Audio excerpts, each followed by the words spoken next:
Hello everyone. We are going to continue with Professor Layton and the Azran Legacy. I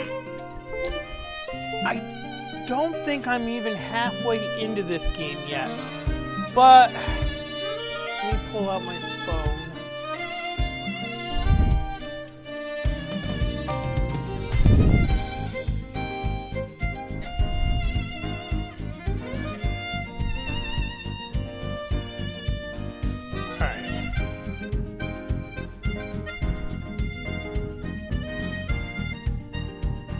So just to let you know, guys, I've actually been hired for a new job. As far as how it's going to affect my schedule, I'm not 100% sure how it's going to affect my schedule quite yet. There's training and stuff that needs to be done and everything like that. I'm working at a pharmacy. I'm actually working at one of the Rite Aids. We're at the Bistonius.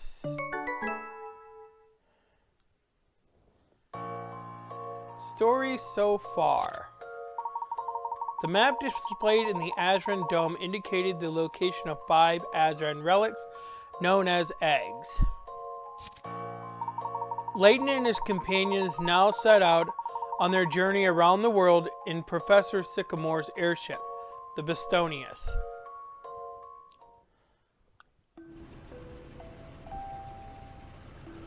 Alright.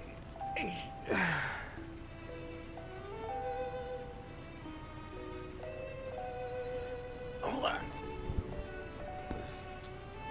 Let me go ahead and pin this message.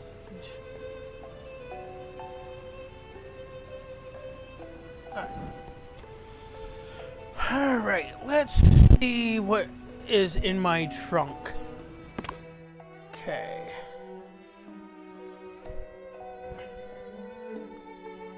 Puzzle solve 45.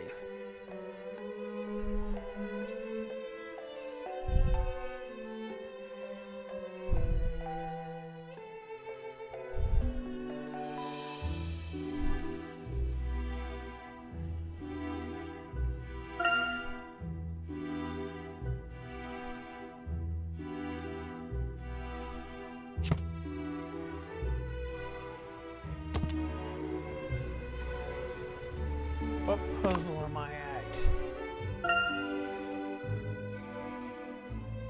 Okay. 44. Okay, good. Alright. I'm at the jungle. Am I? No. So...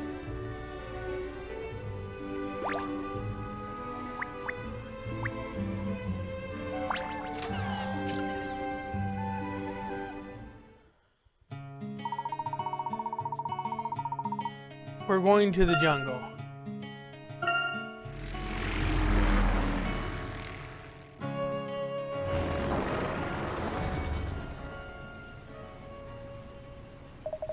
According to what we discovered in the Azran Dome, there ought to be an egg around here. It looks so tropical and green. It's going to be boiling out there, isn't it? And have you seen how thick the jungle is? How are we ever going to find a tiny little egg in the middle of all that? Dense as it may be, Luke, your keen eye must have caught a glimpse of the small village amongst the foliage, no? A village? Well, I did spot a clearing, but it was just full of enormous mushrooms. Indeed. And I find it unlikely that they'd grow to such size naturally. One should be wary of making assumptions, though. You're right, Professor. We should investigate and see for ourselves. Indeed. Whether this hypothetical village exists or not, we'll find our answer around 100 yards north of here. Alright. So.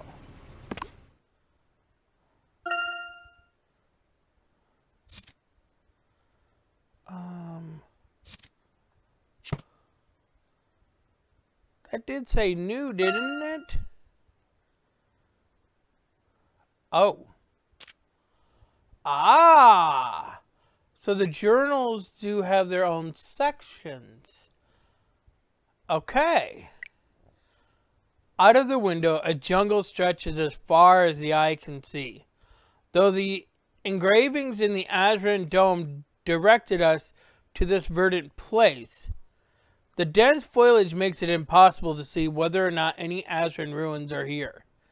In the distance, however, a number of colorful huts are visible, suggesting we've stumbled across a village of some sort. Perhaps by talking to the locals, we will find some clues to the whereabouts of the egg. It's time to start our investigation. Alright. Alright, so let's leave the airship.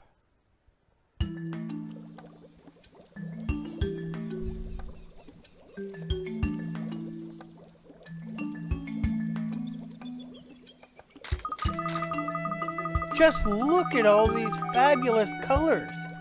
I'm sorry, but you'll have to spare me a few minutes for my photo album. It must be difficult to live in such a remote place. I must confess, I didn't think we would encounter such a vibrant settlement as this. It's not even marked on the map, almost as though it were some kind of lost paradise. I think I'd prefer a less pungy paradise. Quite. Now, I'd like to speak to that young man over there. He may help us find the egg before our nostrils seal up in protest. This is a real brain scratcher. Ho ho. No, Oh no, my hair, it got me. It's eating my hand. Excuse me, sir. We were wondering if you could assist. It's eating me alive. What? You don't get it? I don't have time for this. It's almost sundown. Well, that's not exactly how I foresaw that conversation going. What on earth was he doing? Maybe that's just a normal way for people to act in this village. I don't think that's a normal way for people to act anywhere, Aurora. Ah, there's a lady over there. But first you don't succeed. Hold that thought, Professor Sycamore.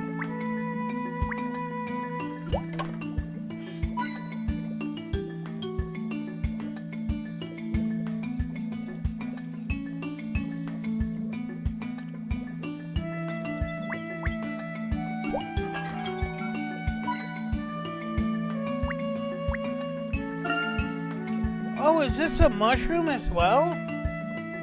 No, it's just a pole. This pole would appear to mark the edge of the village. How charming. This looks just like the wings on a beautiful tropical butterfly.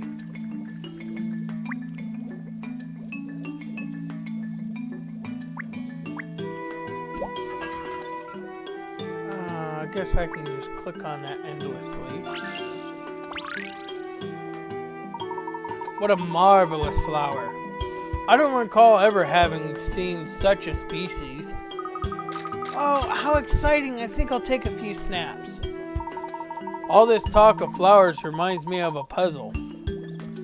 Would you care to try your hand at it, Emmy?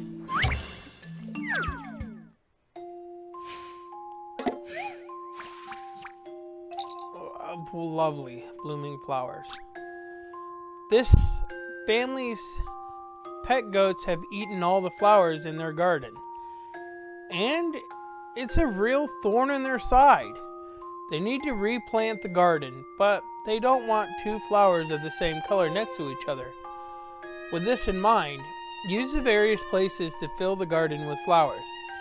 Bear in mind that the blocks of flowers can be rotated, and that flowers can't be planted in the square that contains the family's house. Alright. Alright.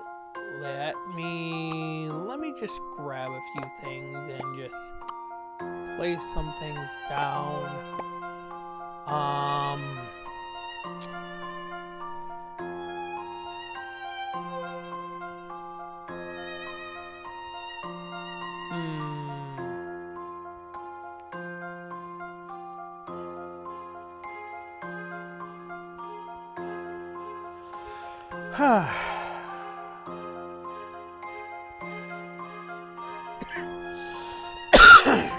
Let me move this out to the side. That doesn't seem to work.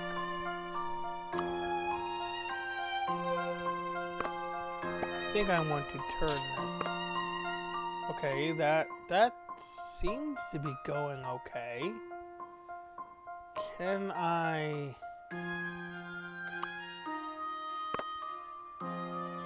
do anything with that?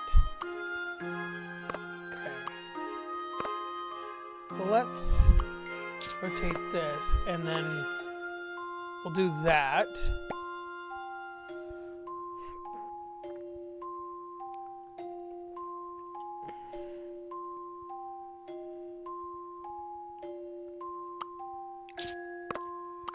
I'm trying to do this blind. Might be a mistake on my part.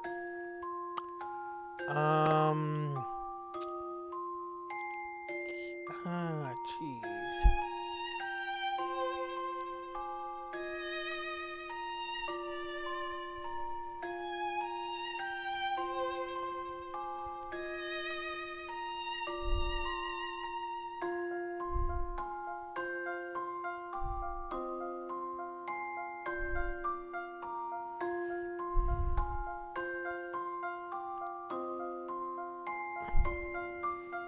Alright, so let's go ahead and restart this.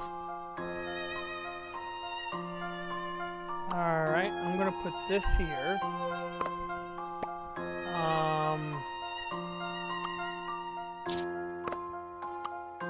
Put this here.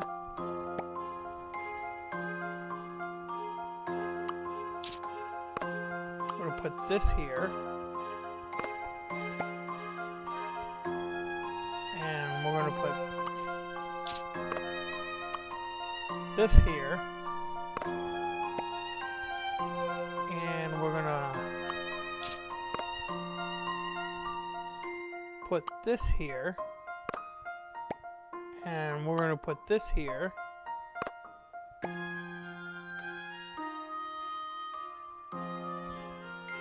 and we're going to put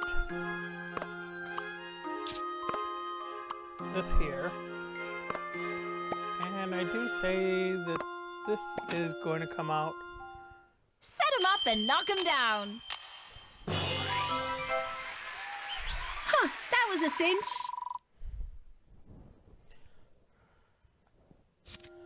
Fantastic. This'll make for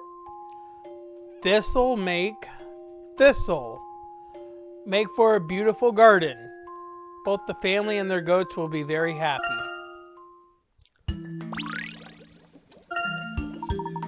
This really is a truly remarkable flower. And so photogenic. I can't wait to get these developed. Alright. Looking for more hint coins.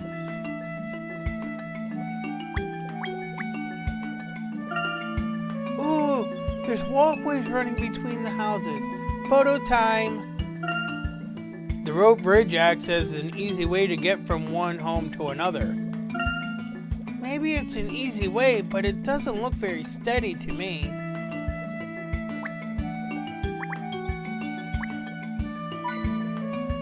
Well, that seems to be 3.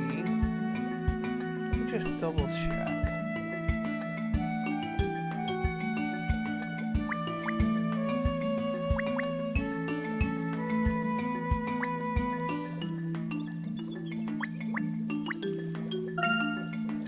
This pot appears to be full of tasty looking ingredients.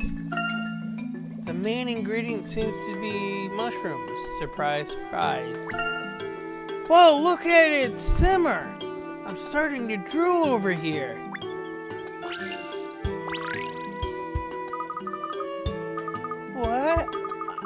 Aha! Aha! Ha ha! What? What? What is that funny looking thing on your head? Good day, madam. If you're referring to this gentleman's hat, it's actually considered to be a rather suave item of clothing. Oh, no, not the hat. I'm talking about what's on your head. I don't believe there's anything on Professor Sycamore's head. Are you quite sure? Yes, of course I'm sure. Oh dear, my sides are splitting. It's your hair.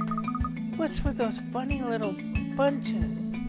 They're so curly, like piggy tails.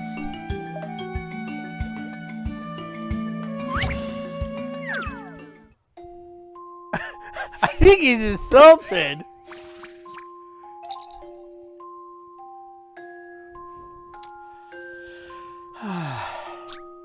These adorable little piglets are about to take part in a race, but they won't be able to start until they're lined up in the correct traps, as indicated by the number on their backs. The little piggies are scared of being moved around on their own, so you'll need to pick them up 2 at a time. Do you think you can move them all to the correct place in time for the starter's gun? I doubt I'll have any choice. Alright.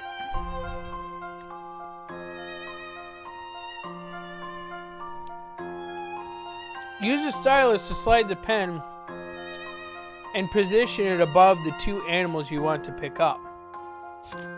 Once the pen is full, slide it along until both animals are above unoccupied traps. Then lift the stylus to deposit the animals.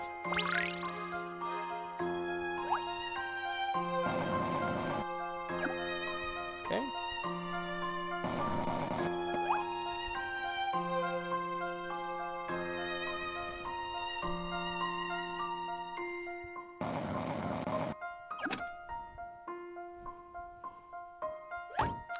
No.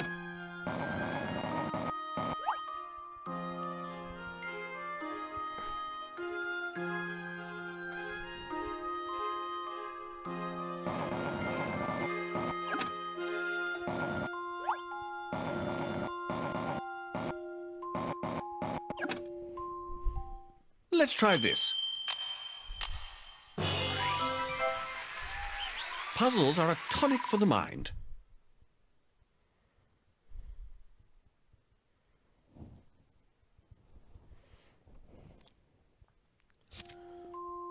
You're high on the hog. Great work. You saved the piglet race.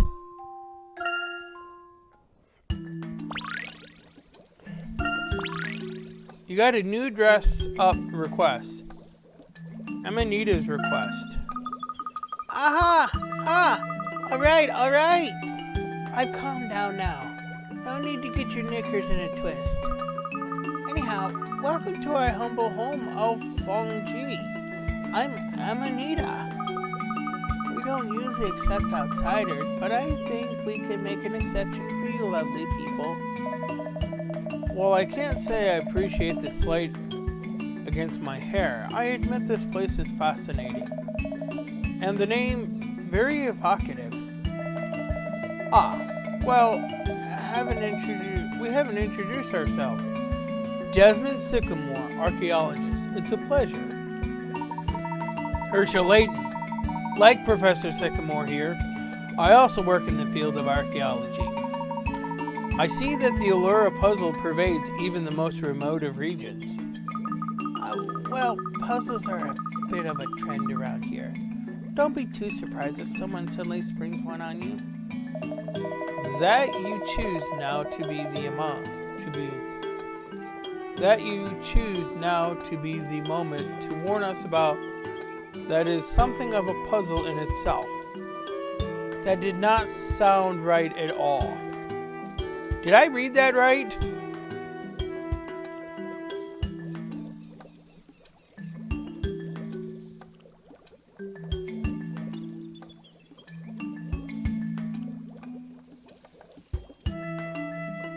I guess that's right.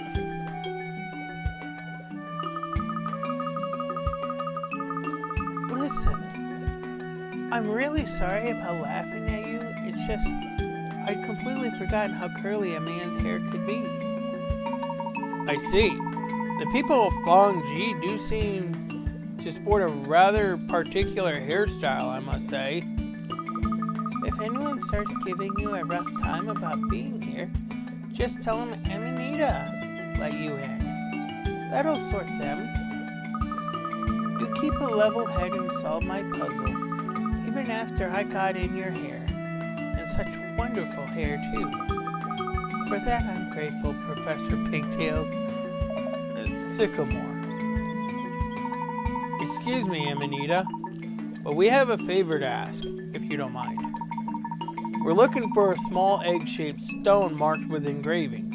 Have you seen it? Sure, I've seen it. Go straight ahead and you'll come to the grand stage. It's right there. The grand stage, you say? Thank you for your help, Amanita. You've been most kind. Not a problem. Besides, I'm looking forward to seeing your performance. Oh, nothing. Nothing at all. Go on ahead and you'll see for yourself. I see.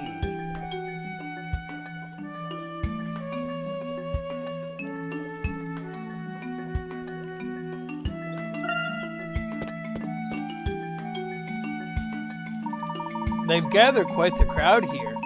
I presume this is the grand stage that Amanita spoke of. Everyone looks really excited, and look at all the decorations. They are quite striking. I would wager that there is some sort of traditional festival taking place. Ah, that's just what I was thinking, Professor. Hey, Delta.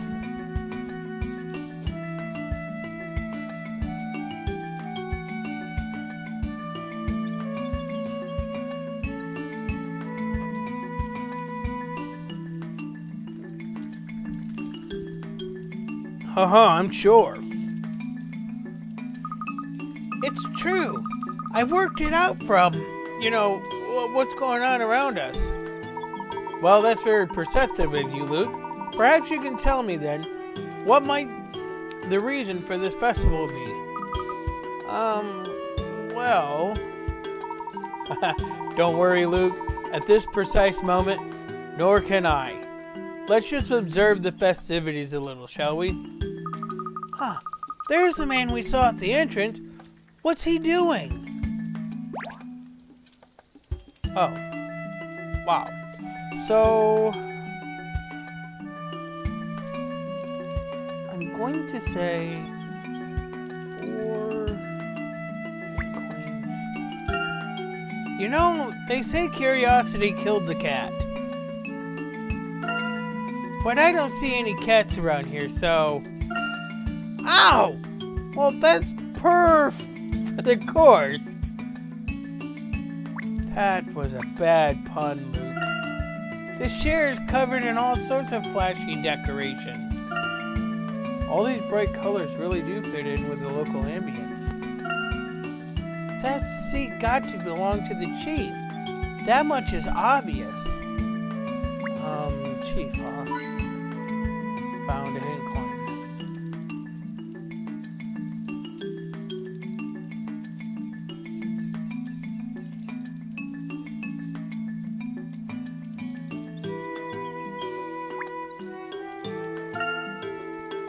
I heard someone refer to this mountain as Overseer's Peak.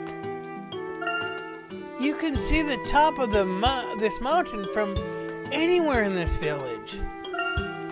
All the jungle and ocean around this village makes it feel really remote.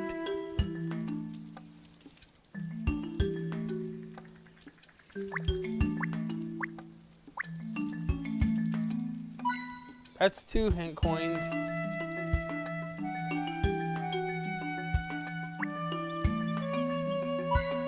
Three.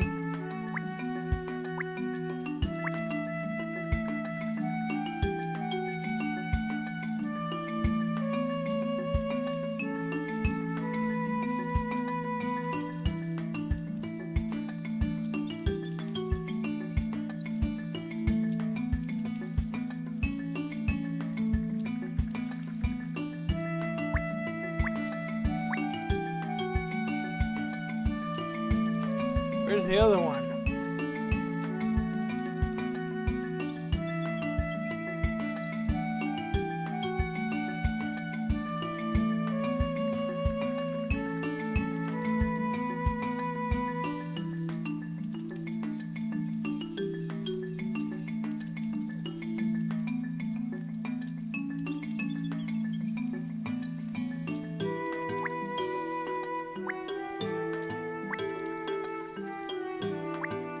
Aha! That is 4. Hey, Chief! Coming up with this routine's been a real brain scratcher. A brain scratcher, see? No, I don't see. What are you getting at, boy? Okay, how about this? Oh no, my hair! It's eating me! It's eating my hand! See, it's like my hand's being eaten by my hair. I don't see what you're on about, and you're starting to get on my nerves.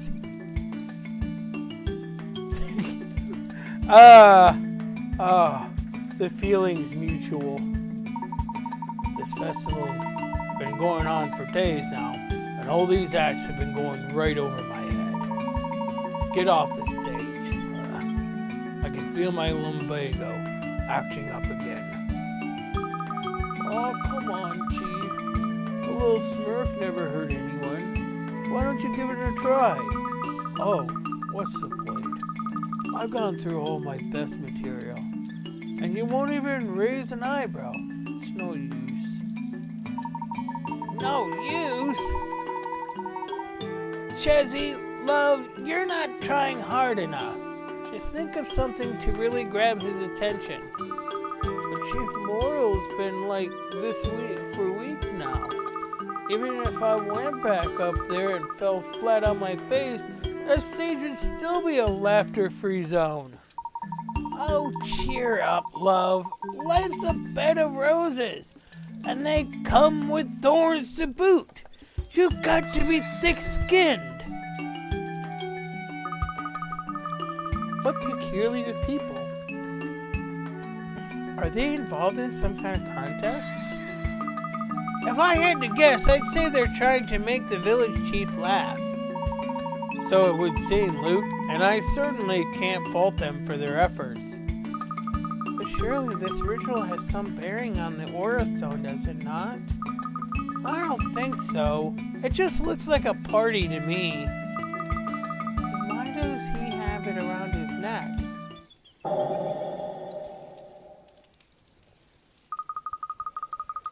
Ah! Look, Professor! It's the egg! Look! Yes, I'm looking, my boy. Our esteemed chief does indeed seem to be in possession of the egg. He doesn't look like the sort of person who just let us have it. Luke, at times like this, a gentleman must always remain positive. It can't hurt to ask.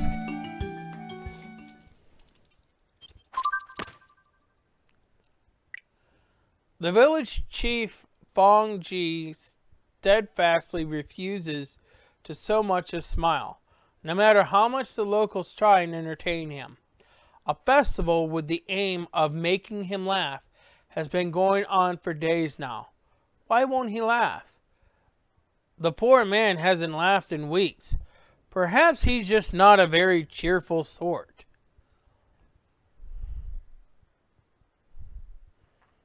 The deadpan chief. Alright.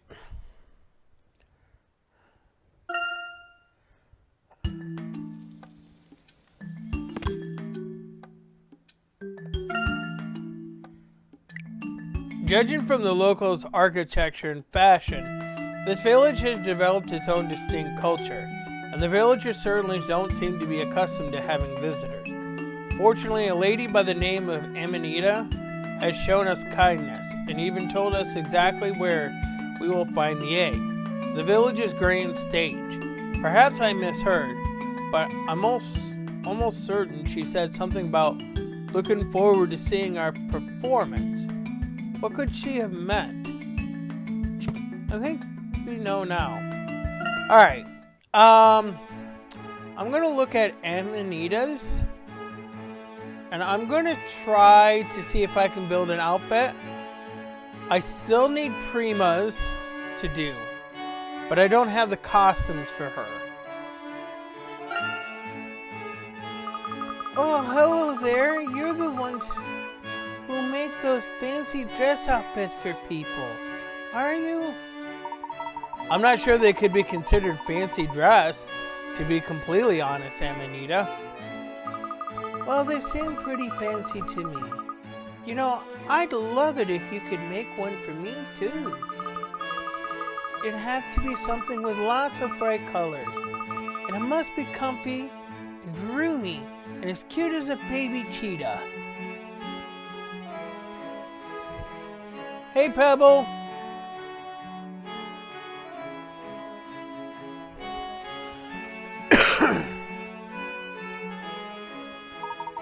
Well, I'm sure we could create something along those lines. Something casual and easy to move in, then. Exactly. Nothing too formal. You never know when you might have to wrestle a wild jungle animal after all. Wrestle wild animals? Do you really do that? Well, I've never actually had to, no. But you never know. There are some terrible beasts out there. Oh, then the sooner we finish the design, the better. That's the spirit. Just let me know when it's ready, will you? Alright, so. What should I put on her? She wants something casual. She wants a 4-star exactly. Amanita.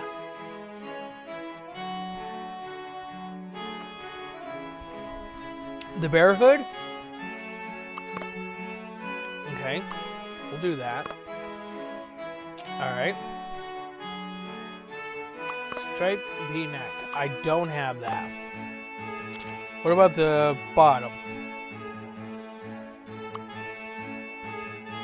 I have that. Bunny slippers. Okay. Knockout gloves.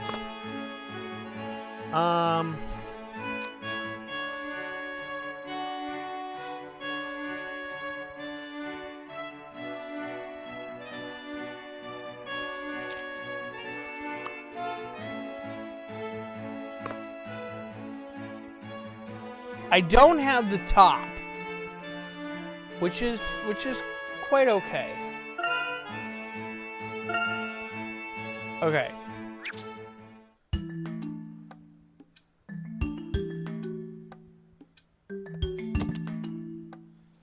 All right.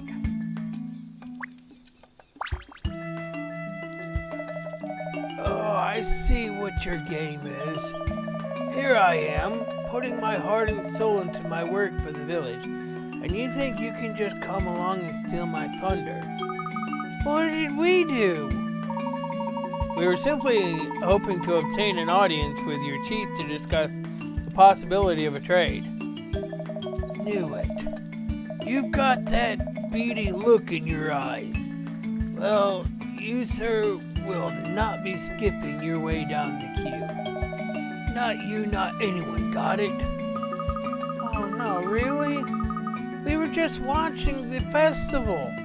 We don't want to take part. Not so hasty, Luke. If we can make the village elder laugh, is it not possible that he might be willing to part with the egg? Oh, good thinking, Professor. In that case, yes. We would like to skip our way down the queue. Sure, that's great, except I already told you no, I'm not having it.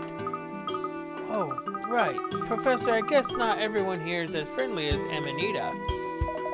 Hold on a sec. Did you just say Amanita? What's she got to do with this? As a matter of fact, Amanita was the gracious lady who directed us here. So she's giving you the special treatment. Then, eh? Can't win, can I? Rumble. Only wanted my turn. Just because I look angry doesn't mean I want to be. Well, that was easy. Looks like we have our chance now, Professor. Let's talk to Chief Morrow. Just a moment, Luke. As a gentleman, it won't do to act arrogantly in the face of tradition. We must approach this carefully, in the appropriate manner. Alright, so how do we do that? Wow, what's going on? Just a dash of preparation before the big performance. Now, after you, Luke, with aplomb.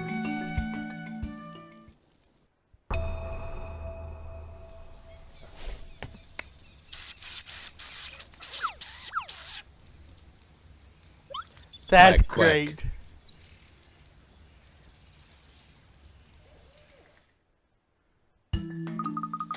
Don't give up, you two! I admire their courage. I, for one, could not do whatever it is they're doing. Luke is making a brave attempt to blur the boundaries of man and beast. Cracking. The chief must be enjoying this. Or not. No luck, it would seem. It's a disaster. We throw all this comedy gold at him, and he won't even give us a grin. Something's definitely not right.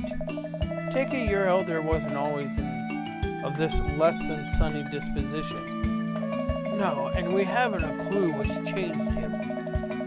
He used to be the life of the party, but now he acts as if he's turned toxic.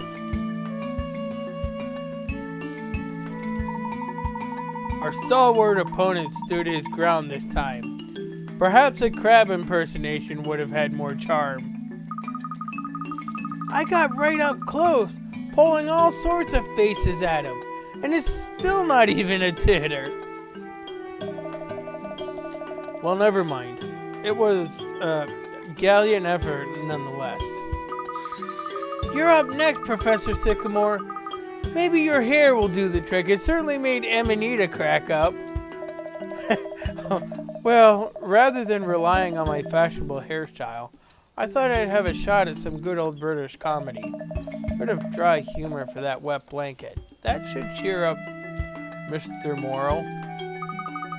You tell jokes, Professor? Well, good luck then.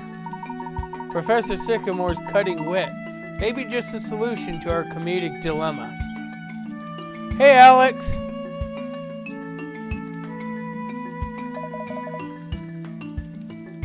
Just wait and see.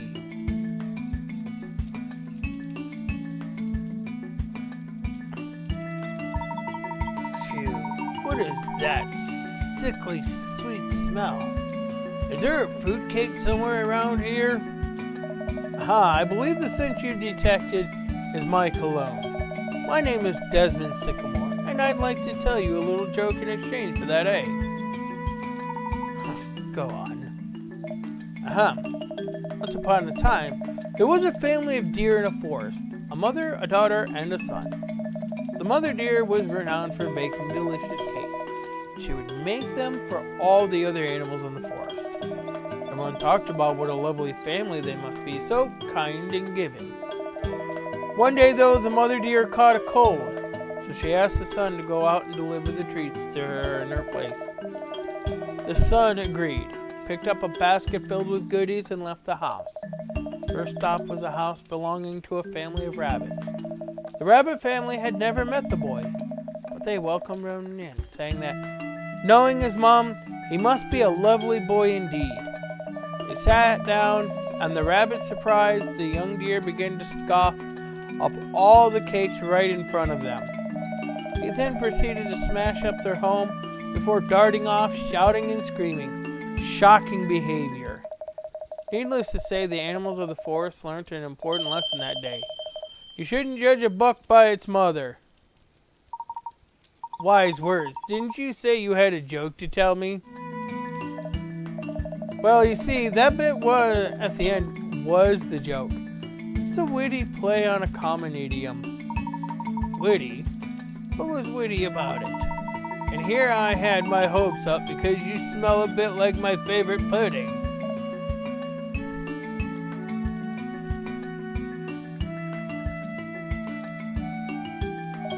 Perhaps these bumpkins aren't sophisticated enough to comprehend my wit. That wasn't exactly funny, Sycamore. That was that was like a nursery rhyme. Or a children's story at best. I sense a storm brewing within the professor. I'm not surprised. It can't be a good feeling to have your joke fall flat like that. Anyway, this is like trying to get blood from a stone. Let's head back to the village square and think things over. Alright.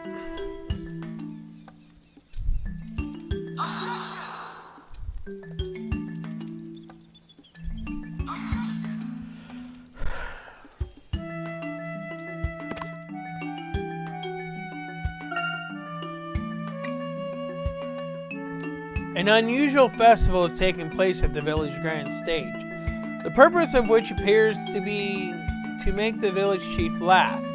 The locals seem desperate to hear his laughter. As the chief is in possession of the egg, we decided to don masks in an attempt to bring a smile to his face, but were met with no reaction whatsoever. Sycamore's joke, on the other hand, at least got a response from the chief, though it certainly wasn't the one we were hoping for. Alright, let's go this way.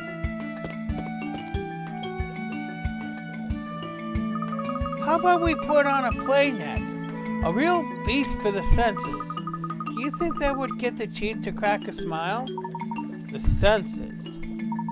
Of course, the chief did something rather extraordinary.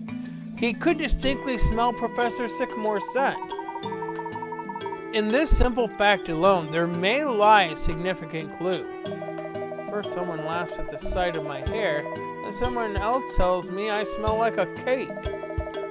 Even a saint's patience only lasts so long. In any case, we should redouble our efforts. There must be more to this than meets the eye. Agreed. The villagers may disclose some vital information to us yet.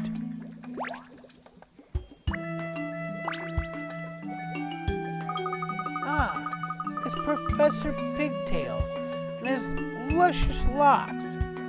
How'd the festival go? Sycamore.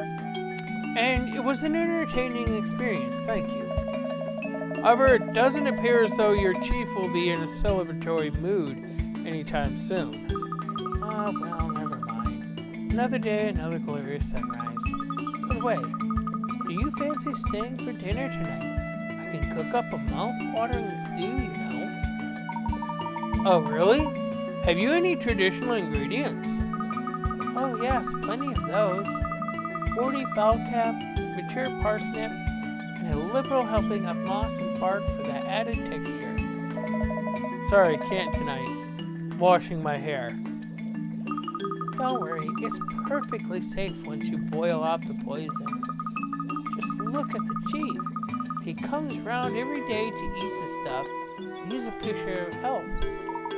Ah, well, it pays me to decline, but I fear our palates may not be accustomed to such rich cuisine. Well, it's sweet of you to put it like that, but I know I know when I hear one. Ah, well, more for the chief then. Maybe an extra large portion will help him get him out of that grump he's in.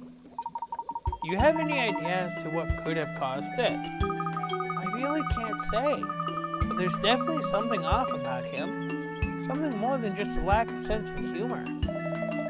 Could you pinpoint that something? Oh, now you're putting me on the spot. Let's see. Why don't you just ask the chief's family? The Morrow's hut is just west of here. You can't miss it. An excellent idea, madam. We'll pay them a visit now.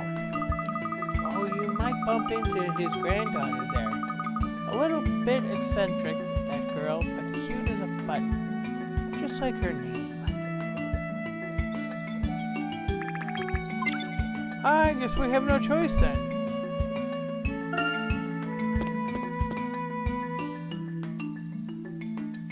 Take a look at the journal.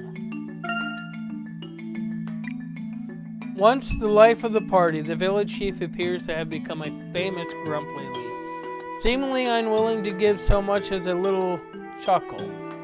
Interestingly, he seems rather intrigued by Sycamore's aroma. Perhaps this is worth keeping in mind as we think of ways to tickle his funny bone. According to Amanita, a lack of sense of humor is not the only thing wrong with the chief. His family may know more about what's troubling him. Alright. So let's look for hint coins, since it's a different area. 3 hint coins.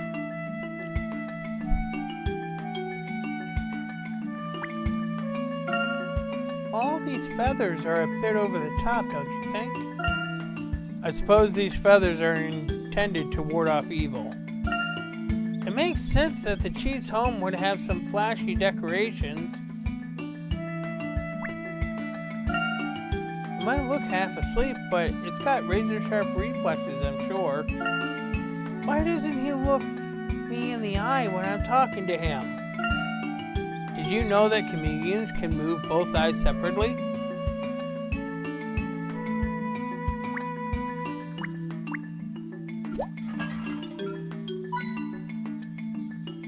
Hey, Bunny!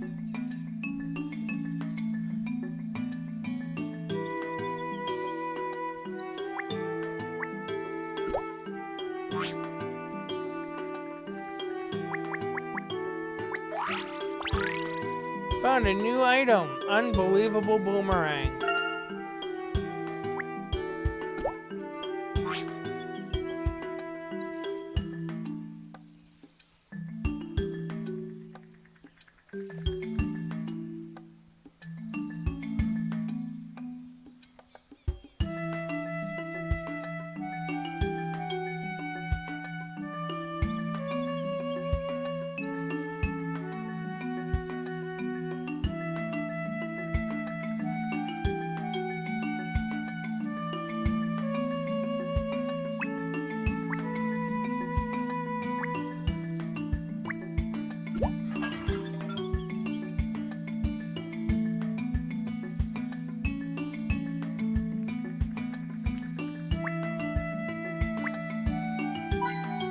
I think that's 2.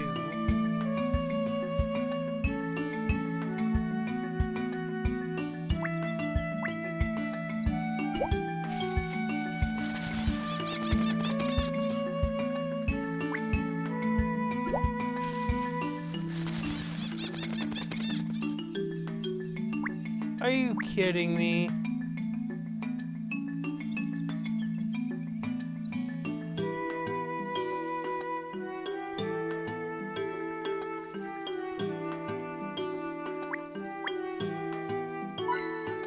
And that should be 3.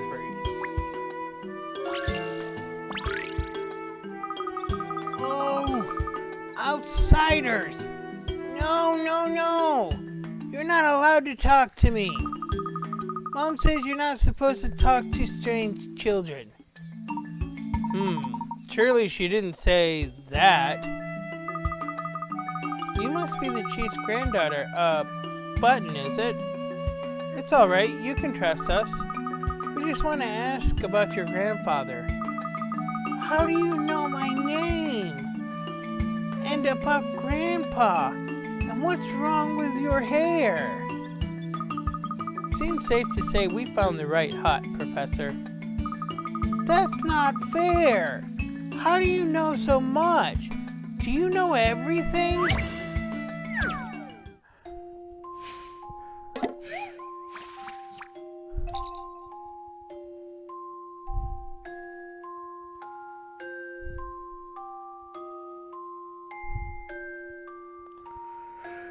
Alright. This tropical bird has a terribly unbalanced diet. eating only one kind of fruit per day, either apples or oranges. Each day the bird keeper places fruit into each of the 4 colored bird boxes according to his chart. The bird decides which kind of fruit he would eat that day, and then eats every piece of it. Last week the bird keeper noted that the bird took fruit from the blue box 5 times, the red box 4 times, the green box 5 times, and the yellow box 3 times. Which fruits did the bird eat on each day?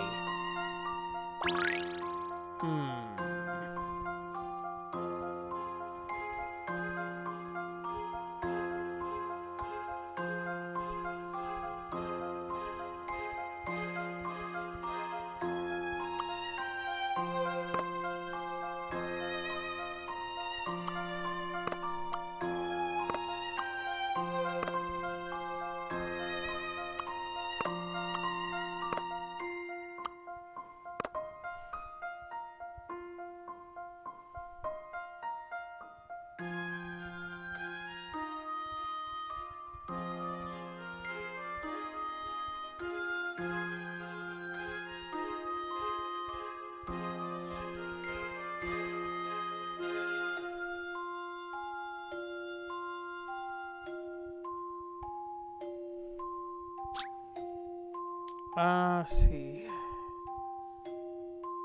Noted that the bird took fruit from the blue box 5 times, the red box 4 times, the green box 5 times, and the yellow box 3 times.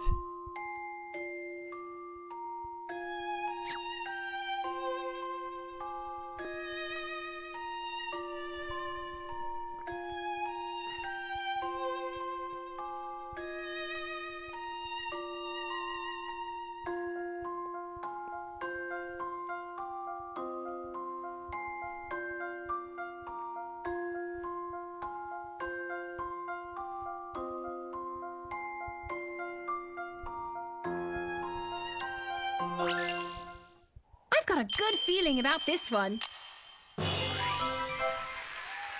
All in a day's work.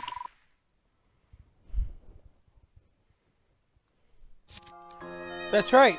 The bird may not have a balanced diet on a day-to-day basis, but over the week it almost evens out. So, let's see.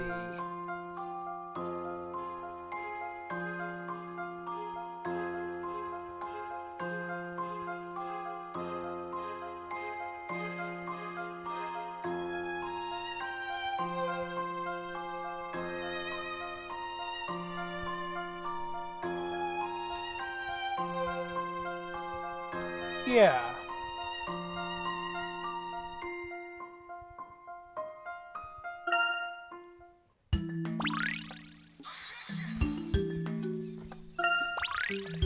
Nutty roller course.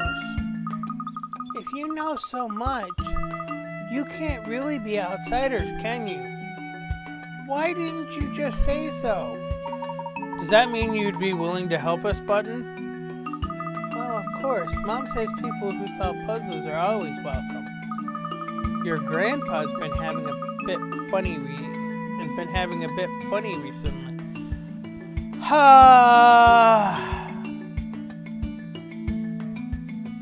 That's so hard to read.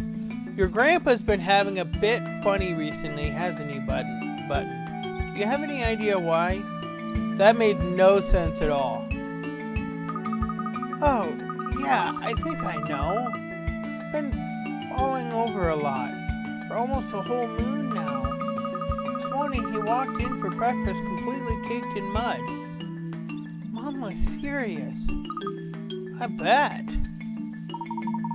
If Button's account is correct, then there's a possibility that traces of the Chief's recent tumble will still be present.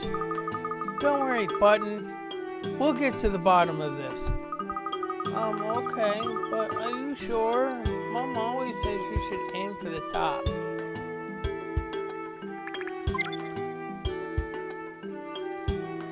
Alright, let's do the nutty roller. Oh, there's a new collection here. So that's the boomerang.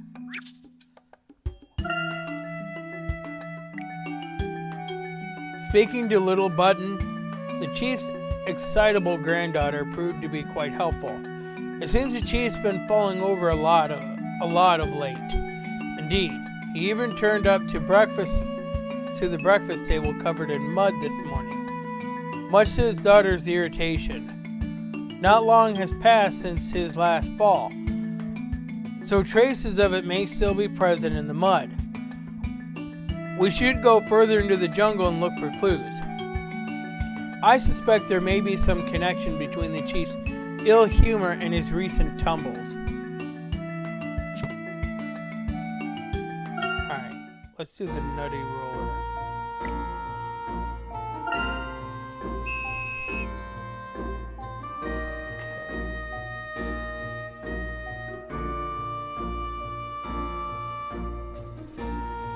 Alright.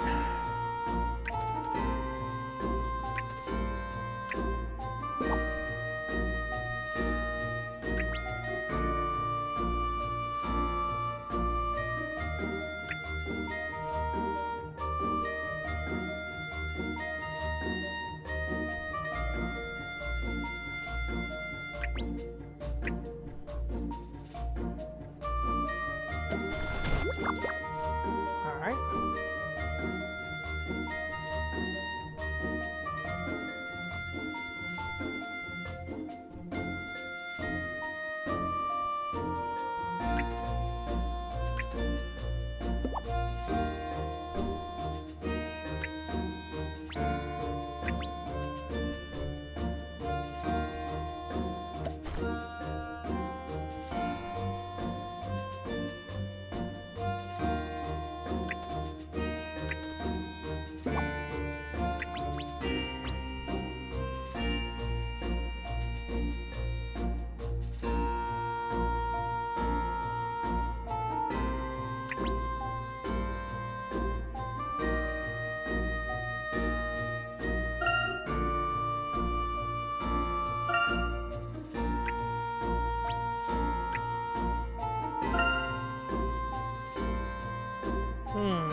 Right, I gotta do this one up here.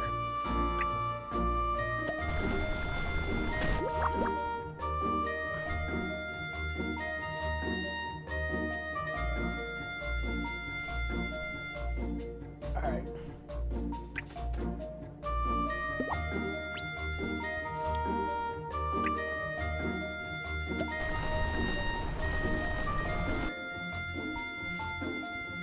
Alright.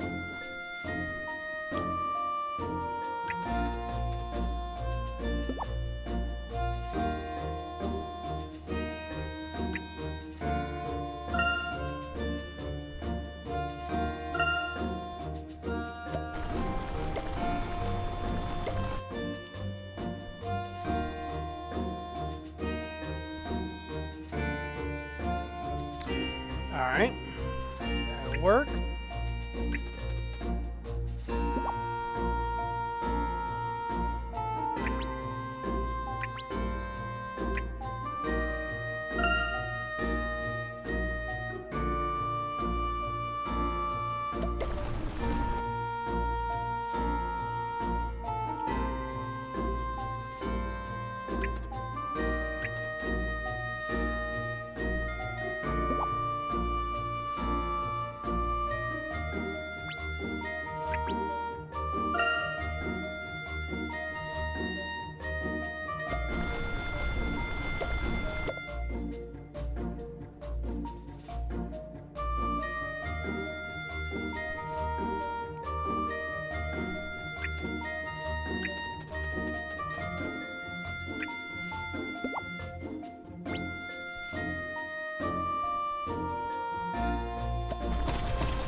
Yay! I did it!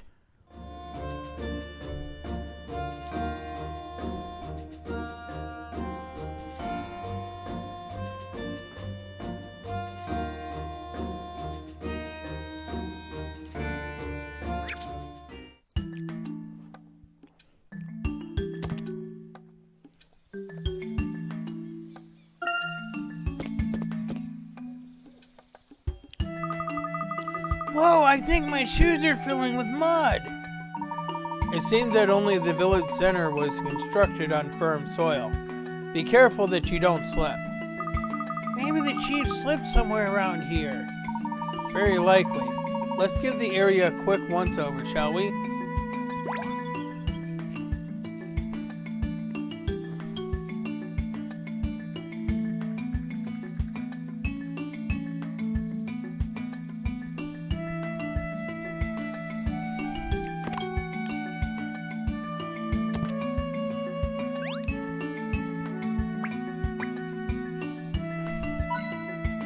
There's one.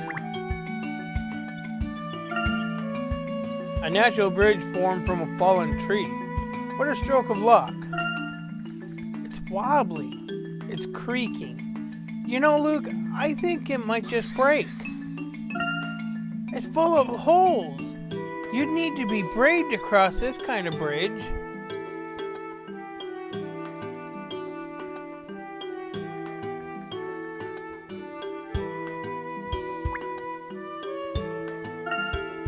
Oh, look at this colony of ants. Let's take care not to step on them. It seems as though these ants are quite partial to mushrooms as well. Isn't it amazing that ants can carry things that are much bigger than them? Yeah, it is quite amazing.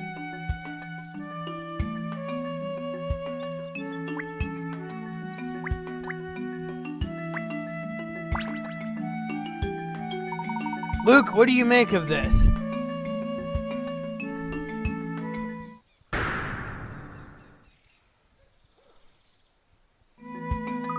Oh, it's a person print. That's some hard evidence, alright. I wonder how he managed to fall like that. Let's examine the surrounding area. We may come across a few more clues.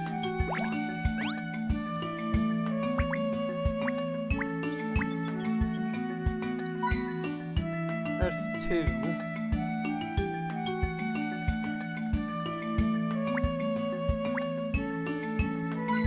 And that's three.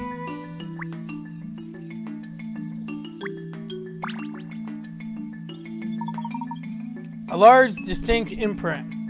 Perhaps the chief was inebriated when he fell here.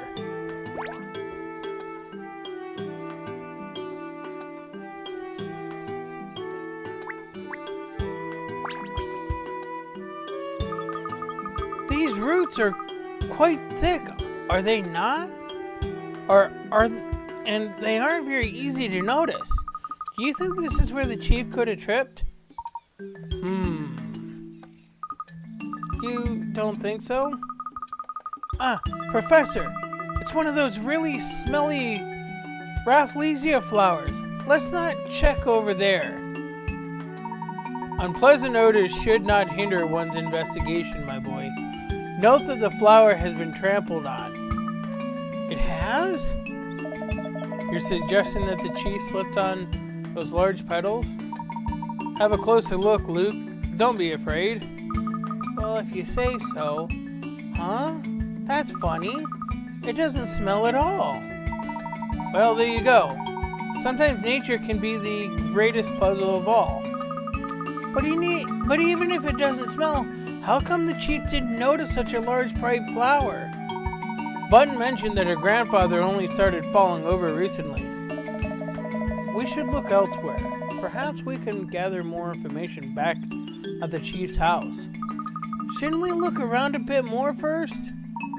A good detective should pursue his case from all possible angles. Let's return to the village.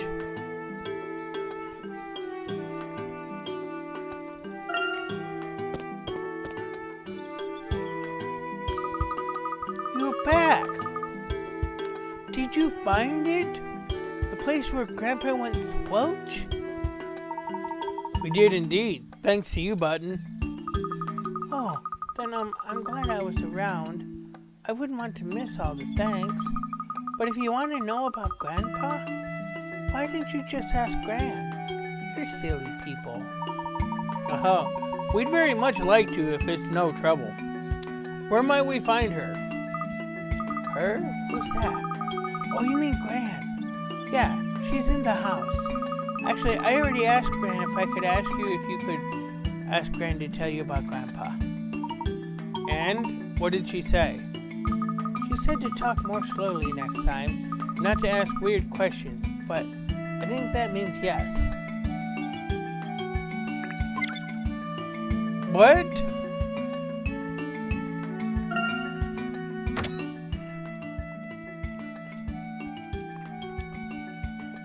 Alright.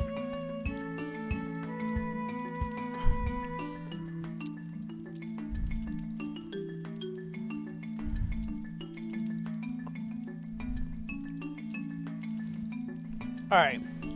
I'm gonna search this place. That's one hint queen.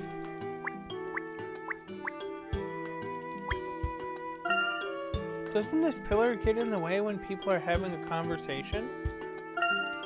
Look! You can just pick a mushroom whenever you're feeling peckish. Growing mushrooms in the pillars that support one's house? My word.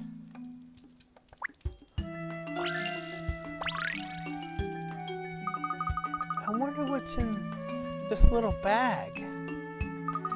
It looks like it's packed to bursting with acorns. Actually, I know a good puzzle about acorns. Would you like to try it?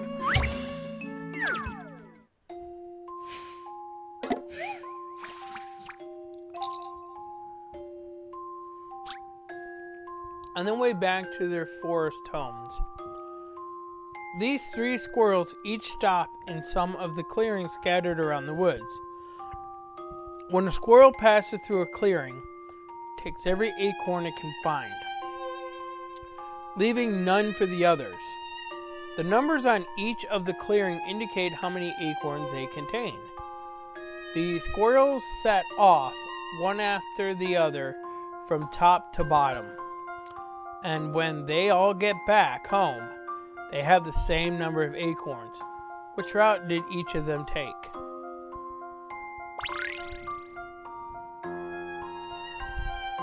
Just to avoid to do any math.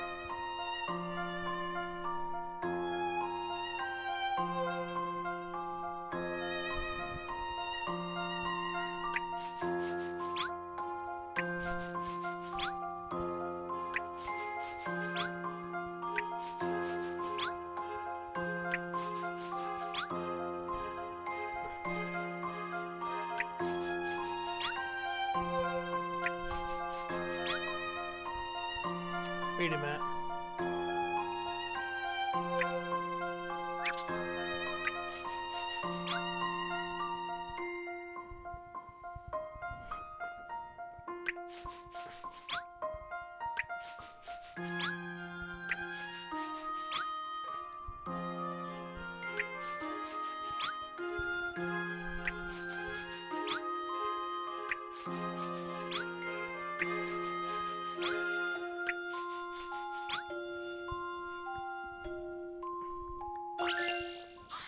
Here is my answer.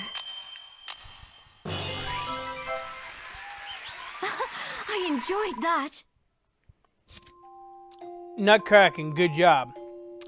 By taking these routes home, all the squirrels will end up with 16 acorns.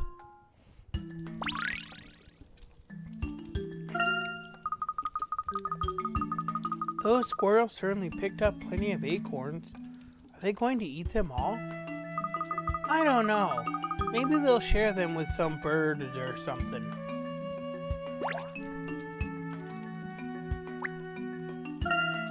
Hello there, Mr. Parrot.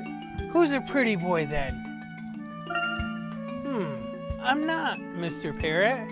Are you just repeating everything I say? I don't think there's any point talking to this parrot anymore.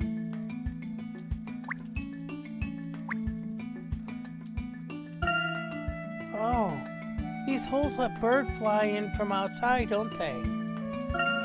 These doors are just for the birds. It's almost like they're part of the family. You know, this whole house feels a bit like a bird cage.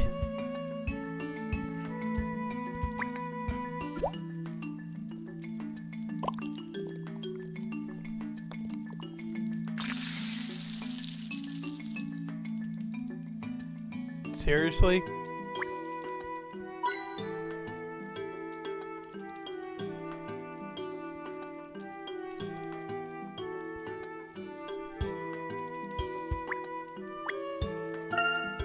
Hey, what a clever system.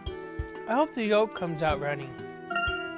This appliance appears to be perfectly suited for cooking fried eggs. It's nearly lunchtime, isn't it, Professor?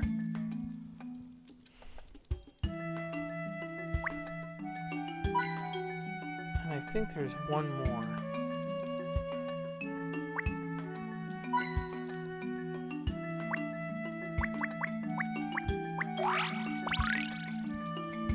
Admiral Ty.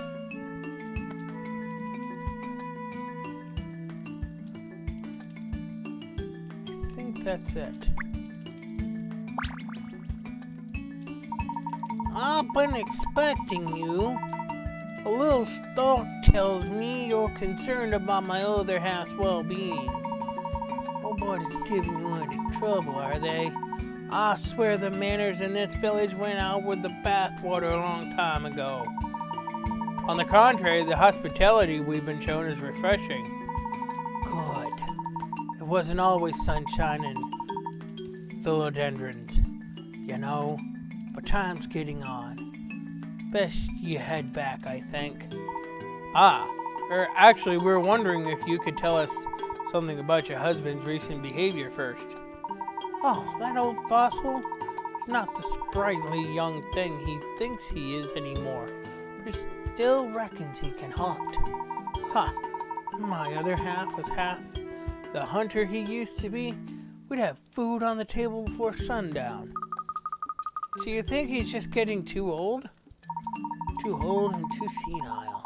Just the other day, he came back from a hunt saying he'd lost his bow. I mean, he does that. How does that happen? Considering how essential it must be when hunting, that is very strange, yes. Truth be told, I think he's finding it tough to come to terms with his old age.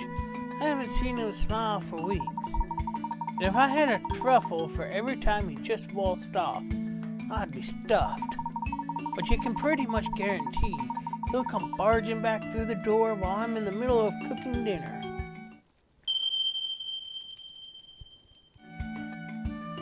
I see. Mrs. Morrow, I believe I know the reason why your husband is feeling so miserable. You do? You mean it's not just because he's going crazy? On the contrary, I believe our chief is very much of sound mind.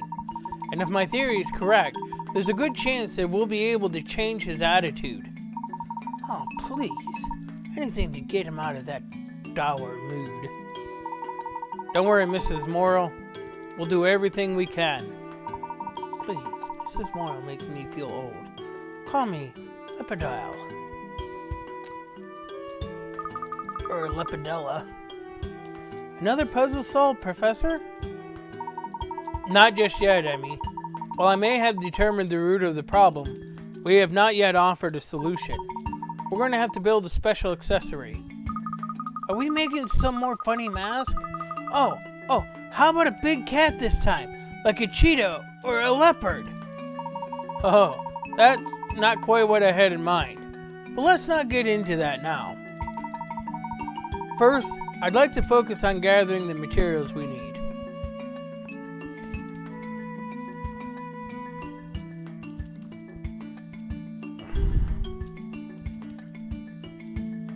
Okay. Lepidella.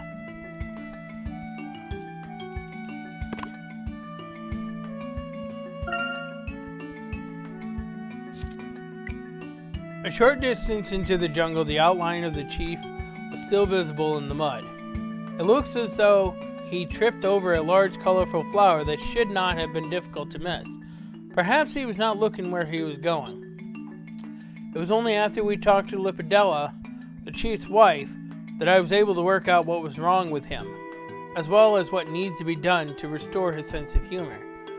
Now, it's just a matter of gathering the materials and we should be all set. Are we going to build him a bow?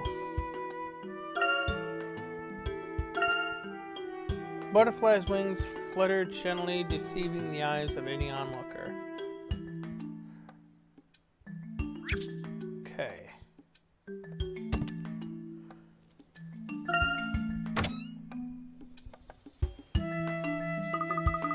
Right then, what are we looking for first, Professor? Because to be honest, I don't have the slightest idea. Let's see. First, we're going to need some thin, smooth, cylindrical things. Cylindrical? Would some twigs do the job? I'm afraid they'll need to be a little more robust than twigs. Some sort of small but strong rods, then. What else? Some industrial strength glue would be nice for combining parts, but we may struggle to find that here. Indeed, but we may find a suitable substitute yet. Tree resin, perhaps. Some glue and some rods. That shouldn't be too hard. We should be able to find everything we need here in the jungle. No need to travel the world to find such simple resources. So we should focus on looking for these items inside the jungle. Got it.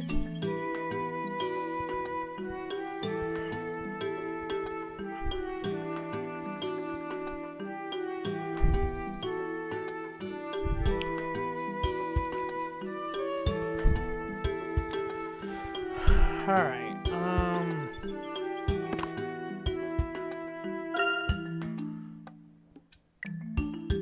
the first thing we need in order to bring laughter back to the Chief's life is a supply of smooth, sturdy sticks. Well, something of the sort.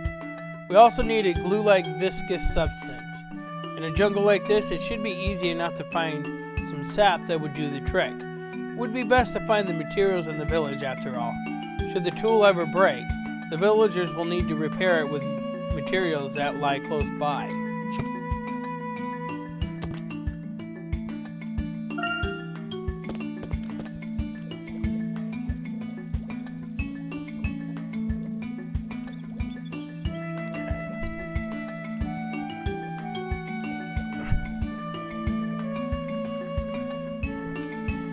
Alright.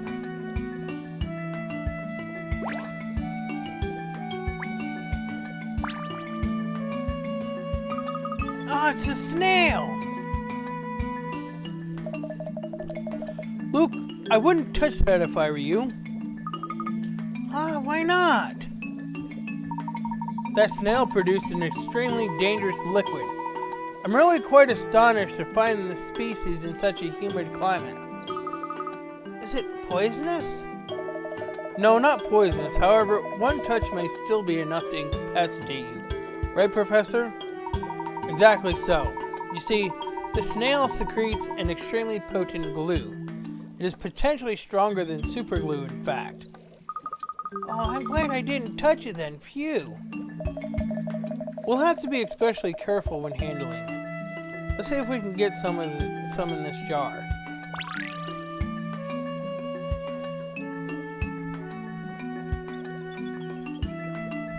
Snail glue acquired!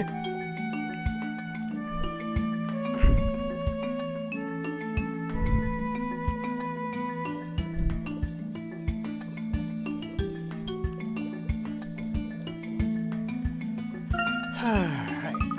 That looks really sticky. Now let's see if we can find some rods.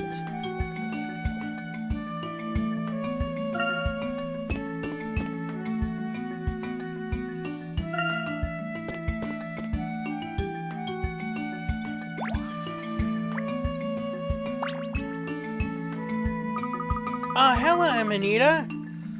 What's that you're carrying? Oh, just gathering some bullfrog bones for some milk cat broth. You know how it is. Oh, that sounds tasty. Excuse me, Amanita. Would it convenience you much if we were to take a few of these bones? If you're offering to carry the basket, take as many as you like. Are you making a milk cat broth too? Actually, we may have a slightly different use for them. We'll be sure to return the ones we don't use.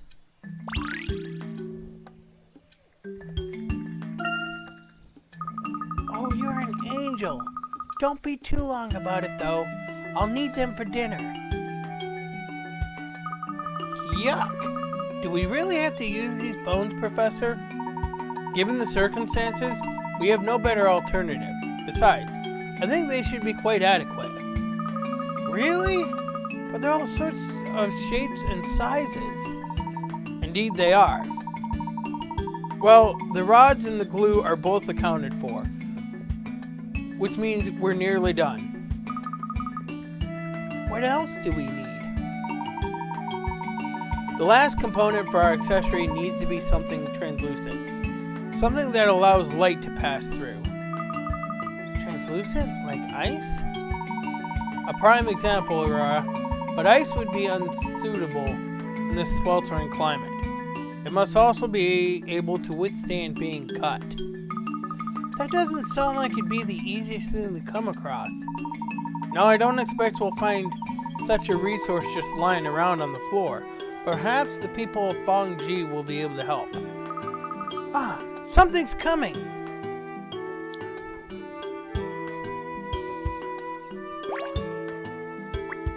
Button. Ah, Mr. Longhead! Button. Why you're soaking wet? Oh yeah, that's okay. I decided not to catch a cold this time. That's good to hear, but make sure you dry off when you get home. Button, might I ask what you have there? Oh, this? Wow, is that a crystal? Wait, isn't this exactly what we're looking for, Professor? As fortune would have it, yes, I believe it is. Button, may we use that crystal? No, this is my treasure. You can't have it. Oh, and rightly so. If anyone tries to steal your treasure, throw a puzzle at them and see what happens. That's what Mom says. Oh, I love this rule.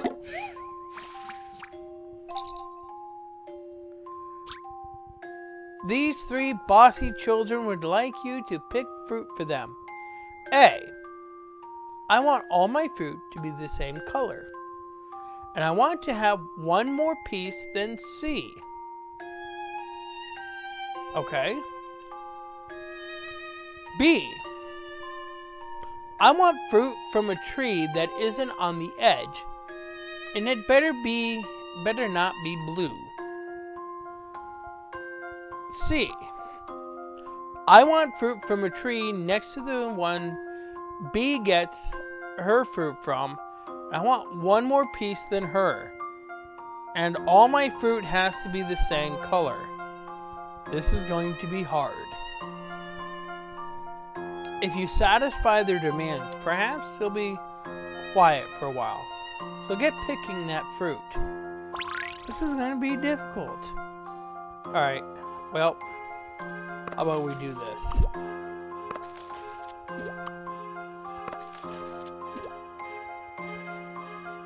Alright. How about we do this? And how about we do this?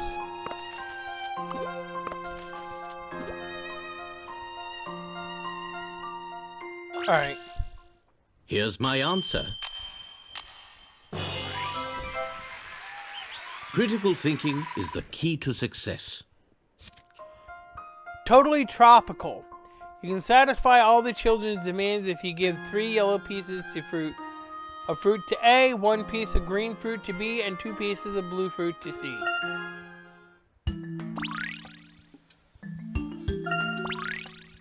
Glamorous heels. Who wears glamorous heels? I'm still not giving you my treasure, but I'll tell you where I found it.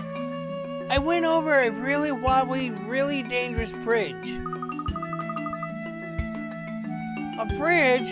Like this tree bridge here? No, I mean, yes, like this one. But not this one. And you'll never find it. She's not very good at lying. So somebody I haven't met yet. Alright.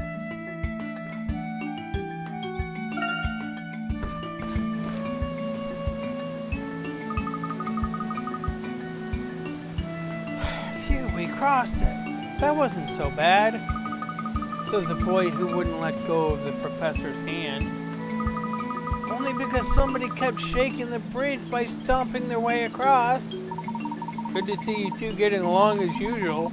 Now I believe we're going to have to step through the waterfall. What? Really? Through it?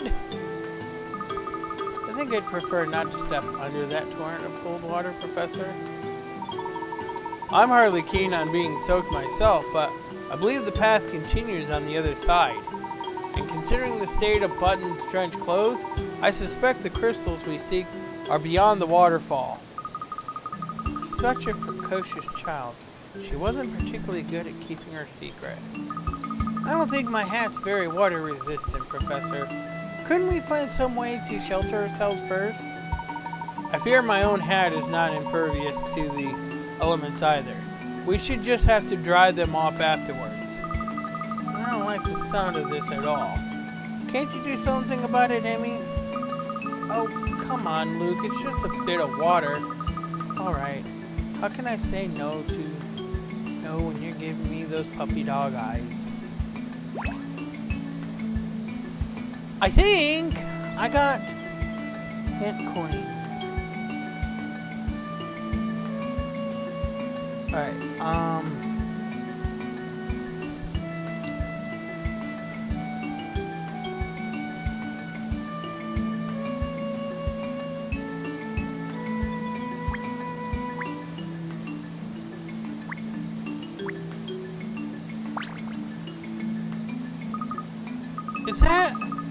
Is that a rock lodged up there? It looks rather unstable. Let's refrain from walking under it.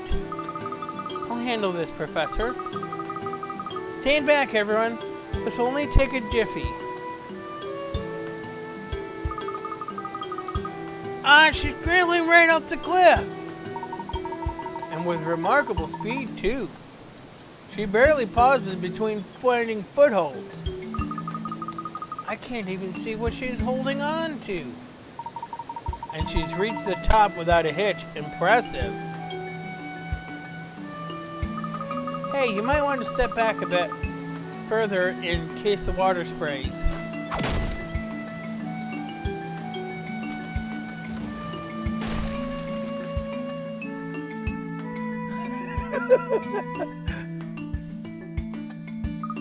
Piece of cake. Wow, you stopped the whole waterfall. That cave was blocking. The cave it was blocking must be the way through we were looking for. Thanks very much, Emmy. Anytime, Luke. What else is a professor's assistant for? Now let's see where this cave leads. It's very dark, so watch where you tread.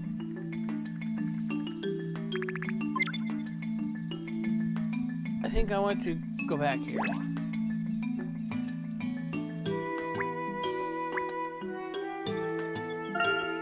Look, where this tree is growing from, Professor.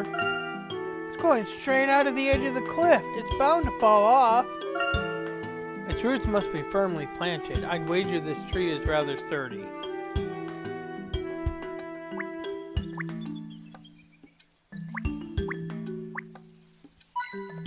Okay.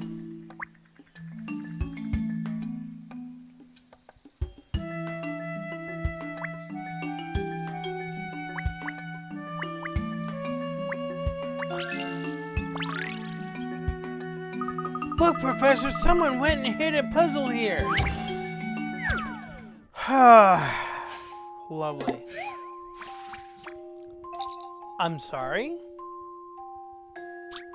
This brave young man's village is being attacked by a powerful and evil king. As anyone who knows of great legends will be able to tell you, there's always a sword bearing incredible power locked in a chest, hidden deep within the forest. Unfortunately, the path through the forest is bewitched, and it's up to you to rearrange it so that the young man can save the day. First of all, create a path that will take him to the key. Then create another path to the chest in which the sword is kept. Use the stylus to slide the objects on the touchscreen into the place. Alright.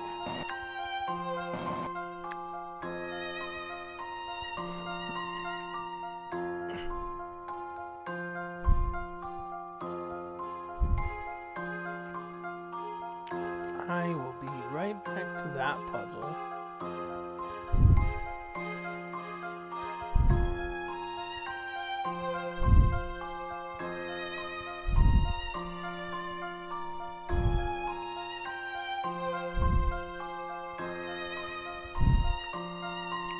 Okay. We're gonna restart this.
Almost.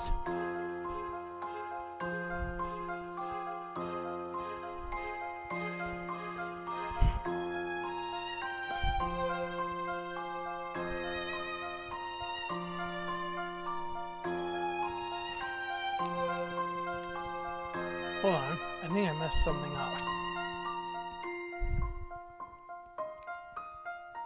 Okay.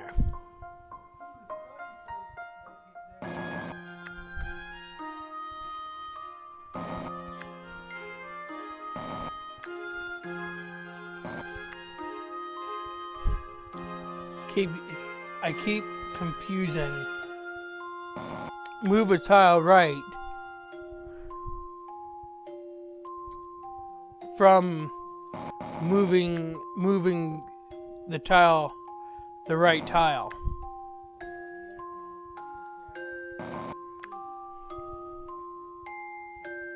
Yes.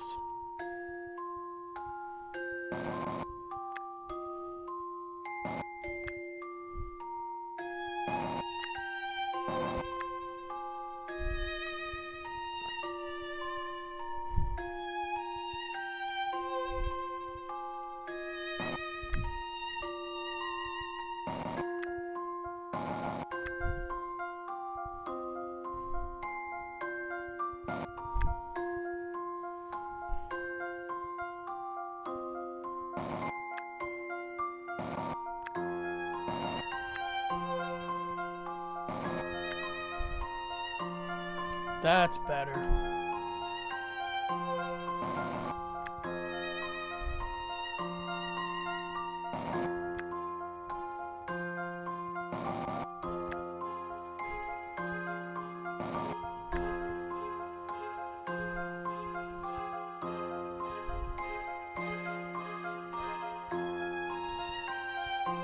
Ah, I did it again.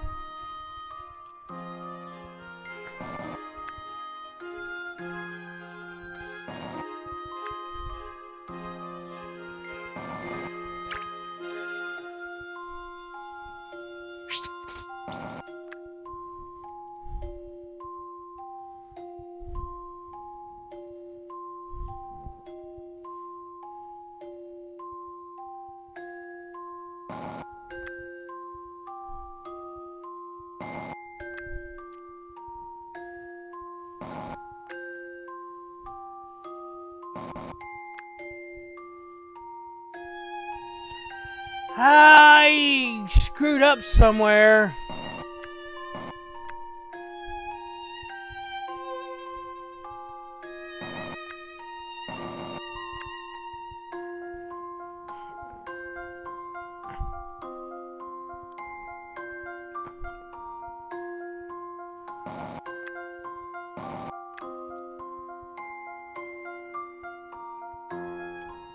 Here's my answer. Critical thinking is the key to success. Okay. You legend, the young man's got his hands on the magic sword. If he can master it, he'll surely best the evil king and become a hero in his village. Truly a most diverting puzzle.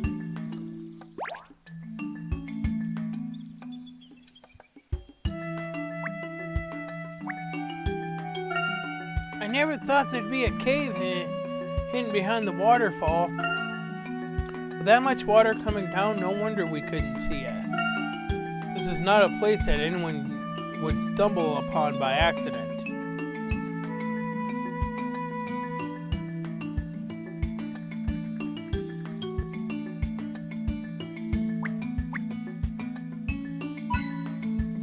That's 2 hint coins I found.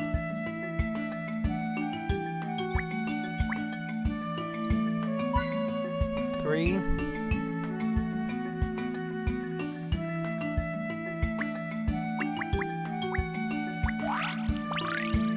Magic bean.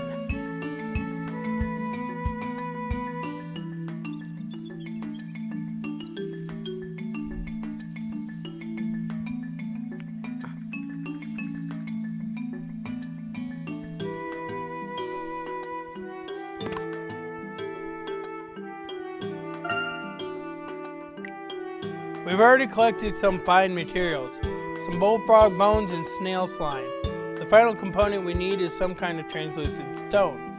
Button has informed us of crystals that should be just perfect, and so we shall set out to locate them. We'll have to cross a rather treacherous bridge in order to get to where they form. We must be careful not to shake it, for Luke's sake.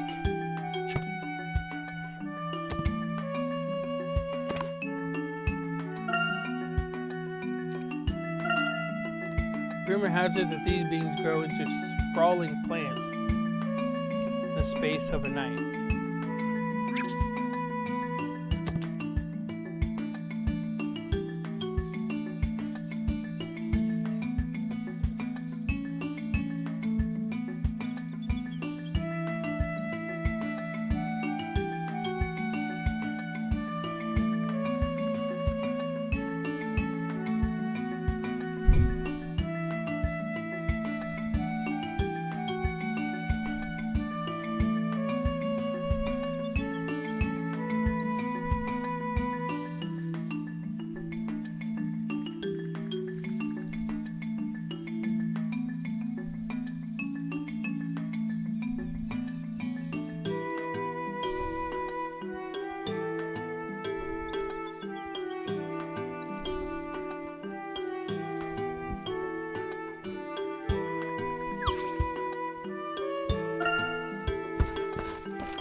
Go this way then.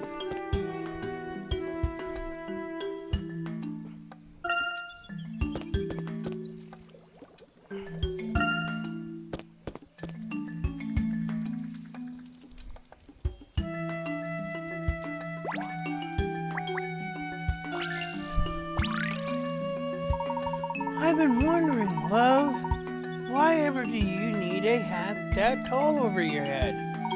Ah, This headpiece is something very dear to me. I'll bet it is. That thing must have cost a fortune. See, we're all about practicality here. Practicality? So the hairstyle you all have is, say, to protect you from the rain? The rain? Oh, if only it was just the rain. It's for defending ourselves against wild animals. There are always furry fellows out in the wood trees.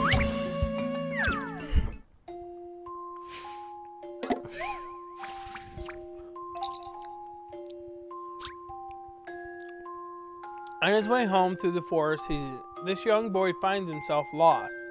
Luckily, he bumps into 8 forest animals who tell him which way to go in exchange for apples. The mouse guides him 1 square closer to home, the rabbit's 2 squares, the fox's 3 squares, and the bear 4 squares. He never meets 2 of the same type of animal in a row.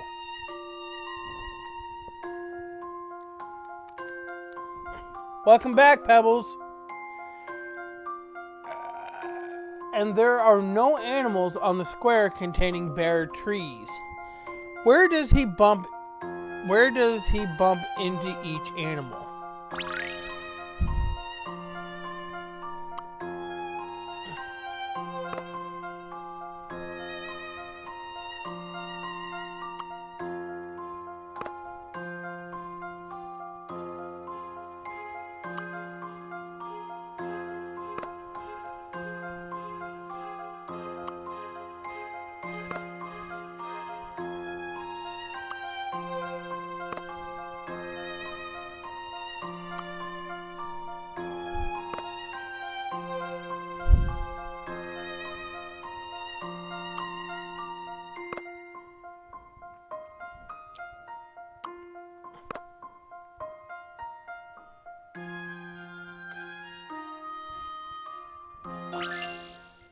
I've got a good feeling about this one. All in a day's work. Tremendous. He may have made it out of the forest, but he doesn't have any apples left.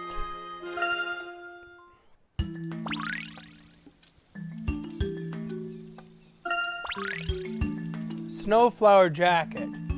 Who wears that?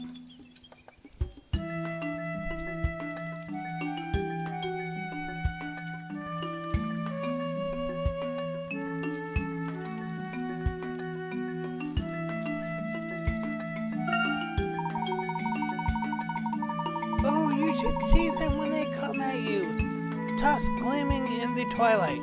My hair saved me many a time. Why not pit your hair against the professor's hat in a no-holds-barred duel? Emmy, I strongly discourage this idea. I generally prefer to avoid activities that may lead to damaging my hat.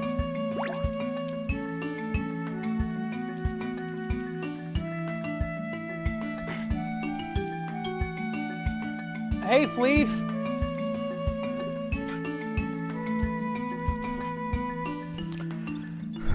If you haven't subscribed, consider subscribing.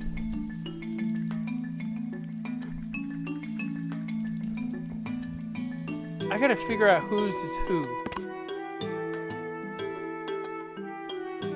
Dress up. Let's take a look at the catalog.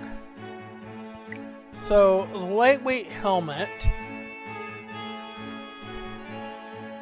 I got. That's new. Who wears the sunflower jacket?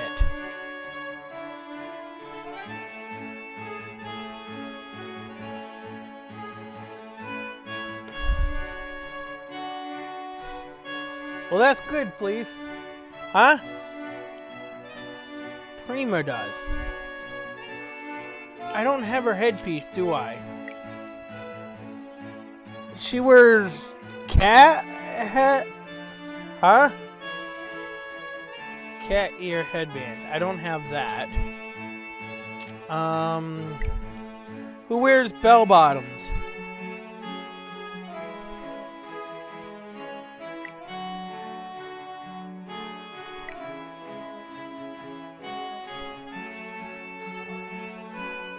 Yes. Okay, that person I haven't met. Glamorous heels, you said Scarlet, right? And then there's Angel Wings, and which I've already applied them. And then the Knockout Gloves.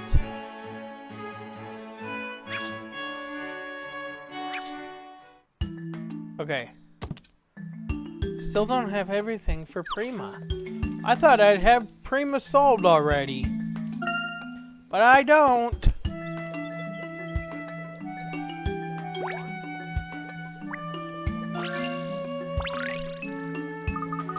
Here you are, Pigtails. I've been looking for you. Sycamore. Shouldn't you be watching the fire, Amanita? Oh, it's sweet of you to worry, love, but I've got it all under control. Miss Smith will be taking over from me in a mo. Good to know. So, you say you were looking for me? Well, I still feel bad about laughing at you before, so thought I'd make it up to you. I saw this and thought of you straight away, you see. Do tell me if it's too much of a bore.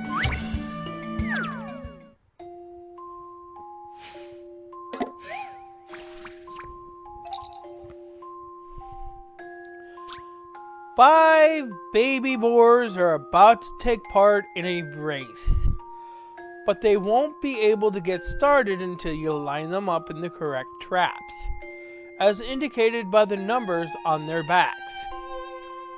That rhymed. Use a special separator pen to move the boars around 2 at a time and line them up for a race. Okay.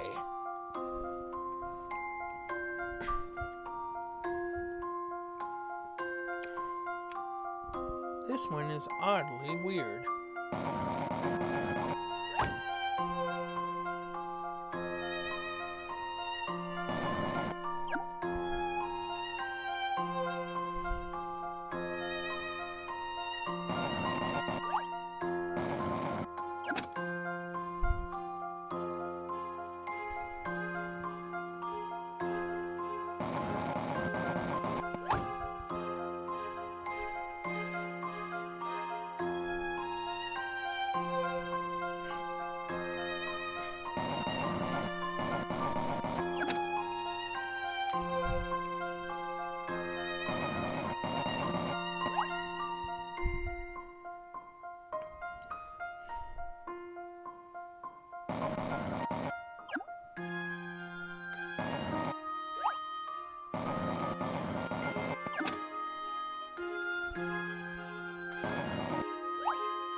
Let's try this. Puzzles are a tonic for the mind. Well done. The baby boar race can now go ahead, and it's all thanks to you.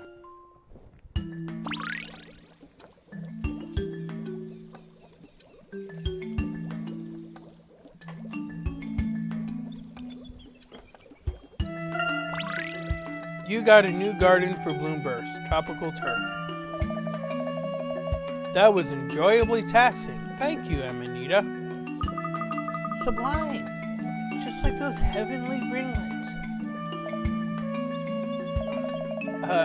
Amanita, what are you doing with the puzzle exactly?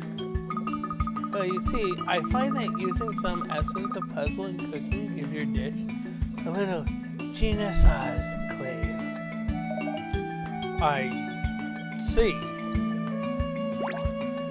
Do you, Sycamore? Do you? Alright, let's do some Bloomburst. Start gardening! Alright. Okay.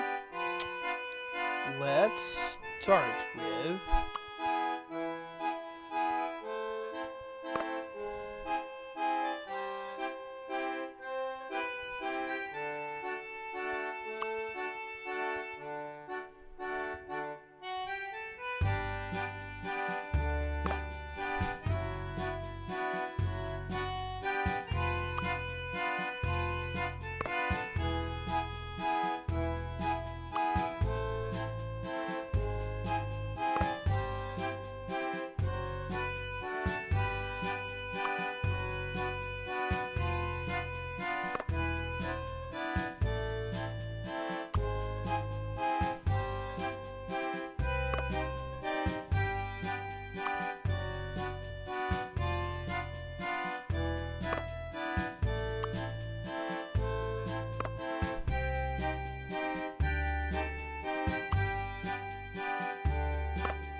And bloom.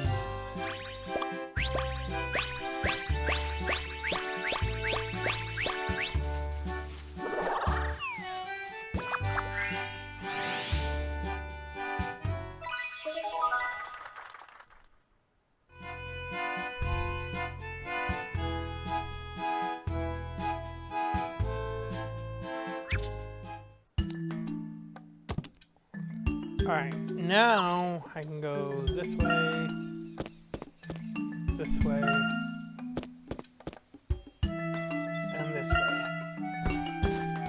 And I know I only got 2, so...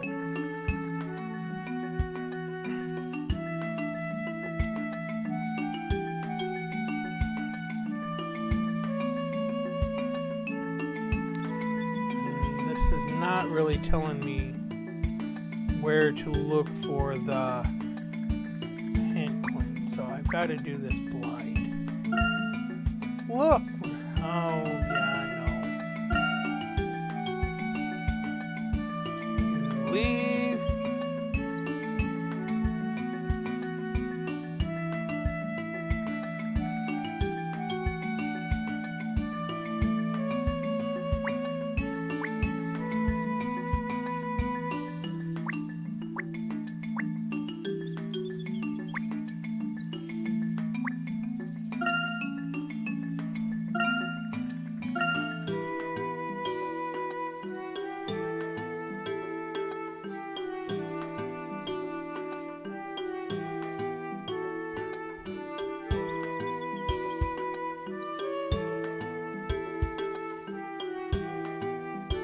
Then again, I probably already have all 3 of them because the squirrel didn't come up to yell at me.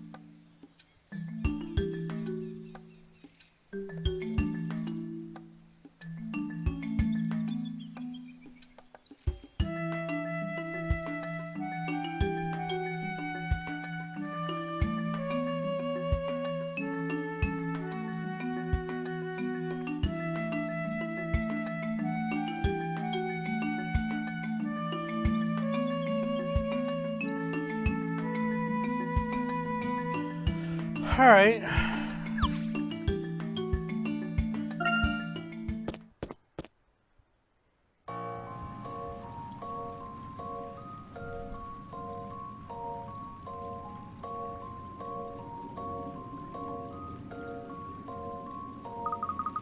Ah, it's lovely and cool inside.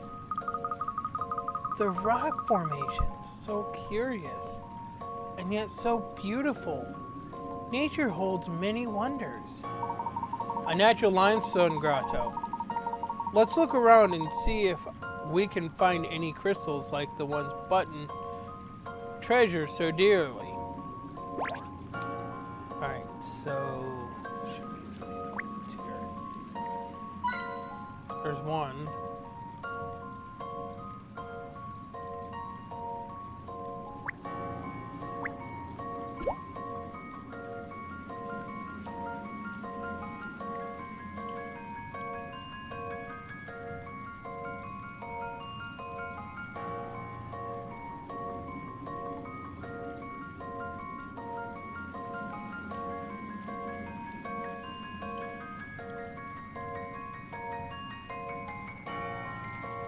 Stalactite and stalagmite. The incredible beauty over rock formations never ceased to amaze me. How long must it have taken for it to become this big? Professor, I'm sure this just moved. Are you sure, Luke? These stalactites were formed by drops of water over thousands of years. I always feel that stalactites are natural works of art. Ew! A drop of water landed right on my nose!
Okay.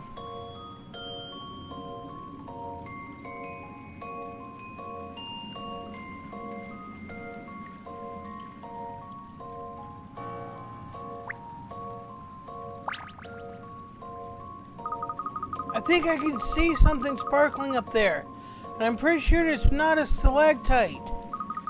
Could the crystals we're looking for be up there? Fascinating. They only form in this one particular area of the cave. But how are we going to get all the way up there?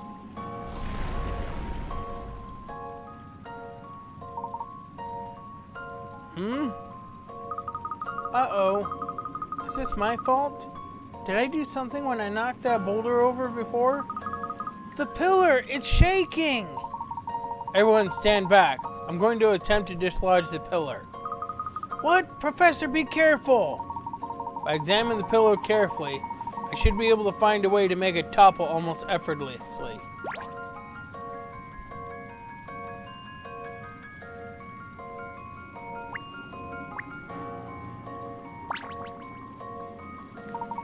If I just remove this stone.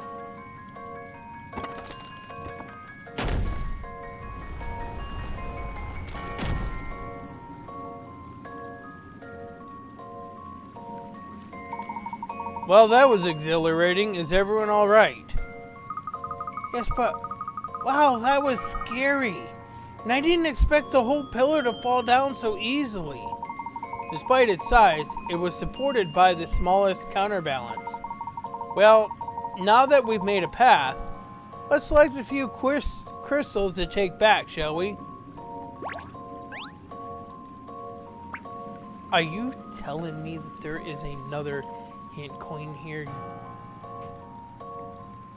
God damn you.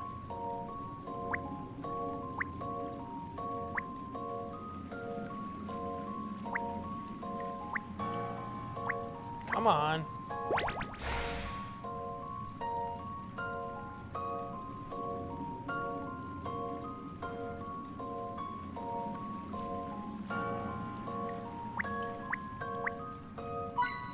There we go. With these, we have everything we need to make the special accessory. We've worked hard, and I believe our efforts will not be in vain. Glittering crystal acquired. It just goes to show how resourceful people can be when they want to be. So now, will you tell us what kind of mask we're planning to make? You'll see soon enough, Emmy. Let's return to the village and restore the chief to his former jovial self.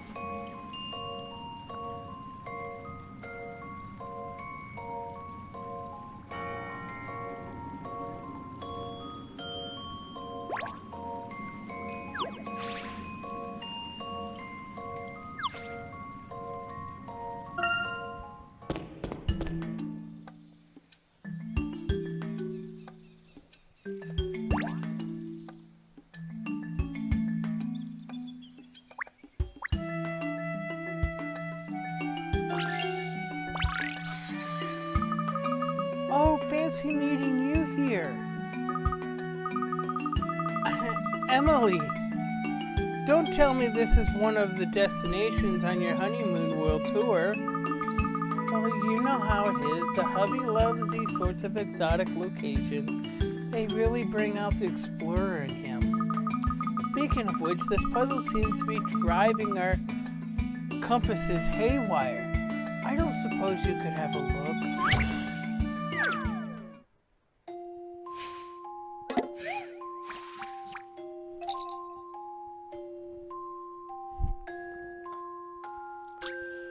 This area contains a cluster of legendary ancient stones. The research of one famous archaeologist suggests these stones were once used for fortune telling. If someone managed to topple all the stones by pushing over just one of them, it would guarantee healthy crops all year. Hearing of the legend, a farmer decided to give it a go. This photograph was taken immediately before he selected this stone. Circle the right stone to push over. Use the stylus to circle your answer on the touchscreen. If your selection is accepted as an answer, a finger will be displayed. If not, you'll be asked to redraw your circle.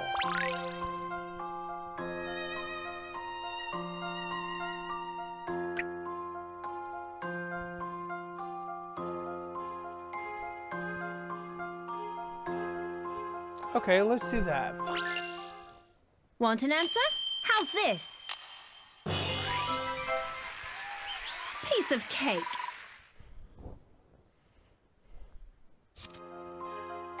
A bumper harvest for you.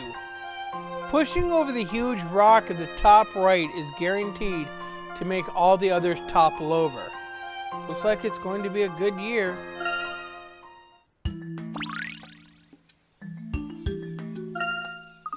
Well, would you believe it?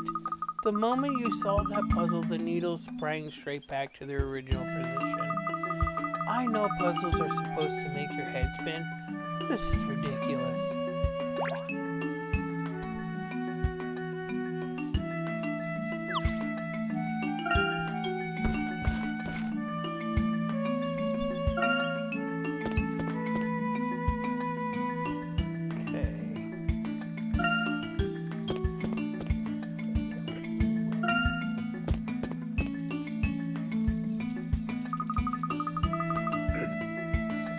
Chief Moyle still doesn't seem to be smiling. Are you ready, Luke? Follow my lead. Okay, Professor.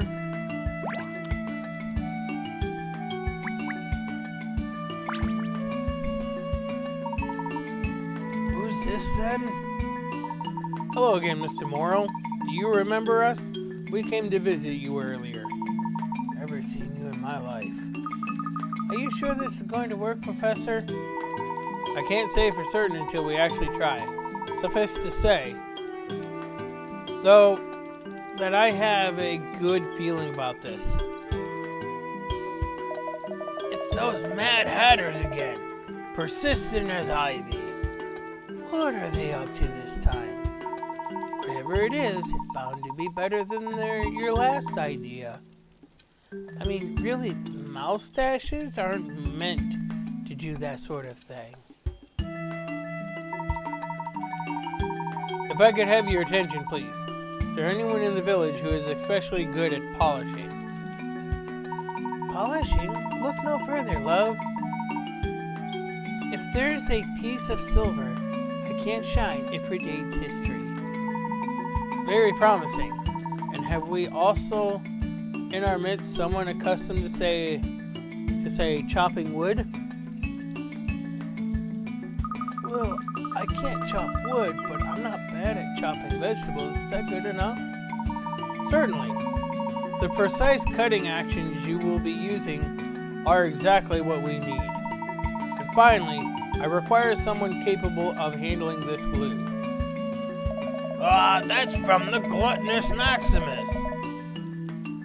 You'd best give that to me before someone gets too attached to it. Wonderful. That I should find volunteers so quickly reflects how deeply you care about your chief. Is there anything I can do to help? Professor, why not let the boy be in charge of organizing the materials? Organizing? But I wanted to help make the mask. Well, given the complexity of the task, I had thought we would take care of it, Professor. But I suppose we could let him try. What? Is it really going to be that difficult? Absolutely. See for yourself. Whoa, there are so many pieces. Some of the objects we gathered are sadly too flimsy for construction. So, you see, Luke, this is by no means a simple task. Right, okay, let's see. I'm not sure where to start. We should only need 3 items. Try to choose objects that are easy for each volunteer to handle. Okay, how about this? An interesting choice. Are you happy with that? Yeah, I think we can make something that looks really silly out of this. Let's see. At a glance, I'd say one of these items will be suitable. I agree. However, I imagine our volunteers are somewhat baffled by your other two choices. How might they handle them? Consider carefully which two items you should substitute. Right, I'll give it another go. That's the spirit. Just keep trying until you get it right. Leave it to me. I will take that, I will take that, and I will take this.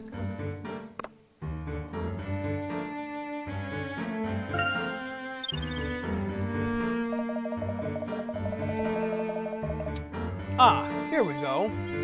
You've assigned each item to the appropriate person. Job well done. Oh, really? Great. So, we can get round to making the mask now. Indeed we can. I'll quickly explain how to construct this mask. I wonder how it will turn out.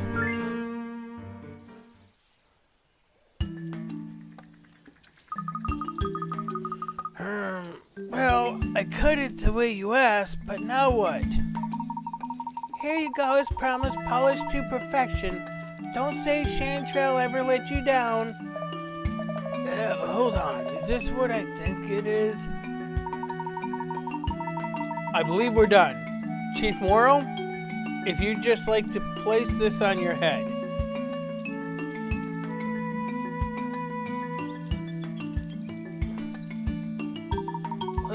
What is this all about?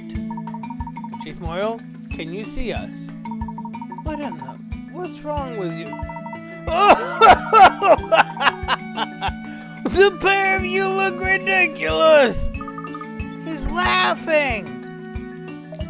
The chief's laughing! You've got to be joking! Well, I never.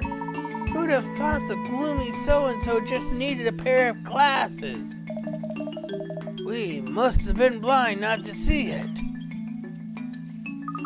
So, none of the villagers caught on to the chief's blindness? When did you work it out, Professor? Do you recall how the chief reacted to Professor Sycamore? What happened again? He was really surprised by something, right? There was a significant difference between our performance and the one by Professor Sycamore. Yours required a viewer, and mine a listener. Naturally, the chief didn't react to your performance because he couldn't see it. So that explains why he didn't see the Rafflesia flower. Exactly, which would be the most plausible explanation for his falling in the mud. Of course, it didn't smell of anything, so you wouldn't notice it unless you were looking down at the ground. But if that's the case, how does he even manage to get around the village? Chief Morrow most likely relied on his excellent sense of smell. The potent smell of Amanita's concoctions and of Mrs. Morrow's homemade meals would have aided his sense of direction. Oh, so he just followed his nose wherever he goes.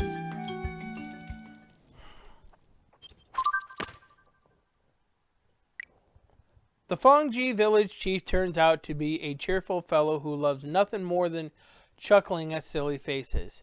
His only problem was his poor eyesight, which prevented him from even noticing the villagers' comedic performances. It appears the people of Fongji had not considered the possibility that the chief's eyesight could have deteriorated.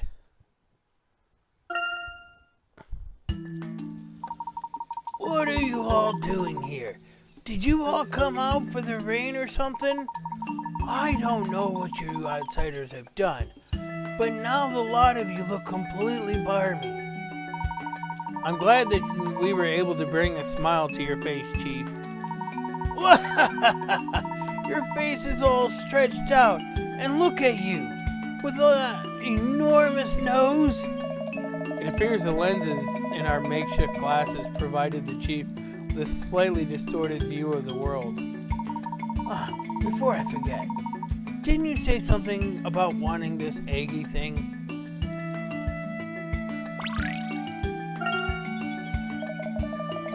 Ah, you would allow us to take it, sir? Well, normally no, but I've been bored out of my skull for ages. My back's giving me grief, and my wife's always nagging. I thought this festival might lighten life up a bit, but no. All we've had is a slew of terrible acting verging on the invisible. But you've changed all that. I won't be needing this eggy thing to console me anymore. You are most kind, Chief Morrow. We will not forget your generosity. Now, all this talk of eggs is making me hungry. I'm going home to make some French toast. Excuse me. You can't just walk off without saying a word to us, Chief. Why not? The festival's been going on for days. It's over now, isn't it? It's hardly been much of a festival. We've been working our backsides off trying to get you to cheer up. I'd expect you to at least sort out a little bit of fun for us now. Oh ho ho ho. Well, you could have said that earlier, you silly toads. And here I was thinking we were done. Alright then, let's put the Fong back in Fongji. Unfortunately, I don't think we have time to stay for the festivities. Give my thanks to the villagers for all their efforts. Oh ho ho, off so soon? Well, you're welcome back anytime. After all, you've opened my eyes to the people around me. Wow, I say we did a good thing.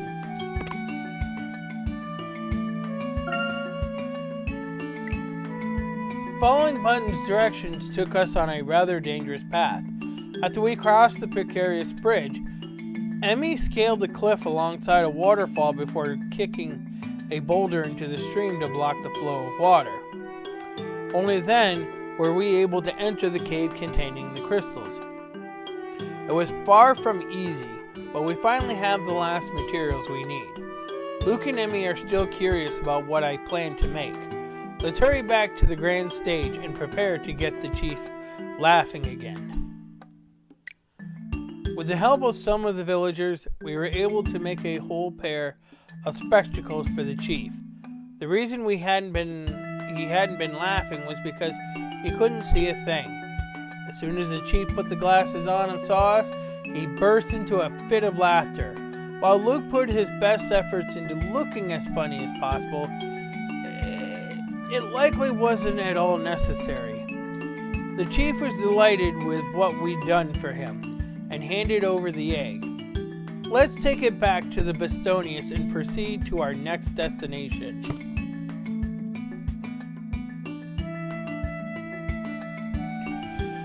Okay, let's close that, and we're going to go back to the Bastonius.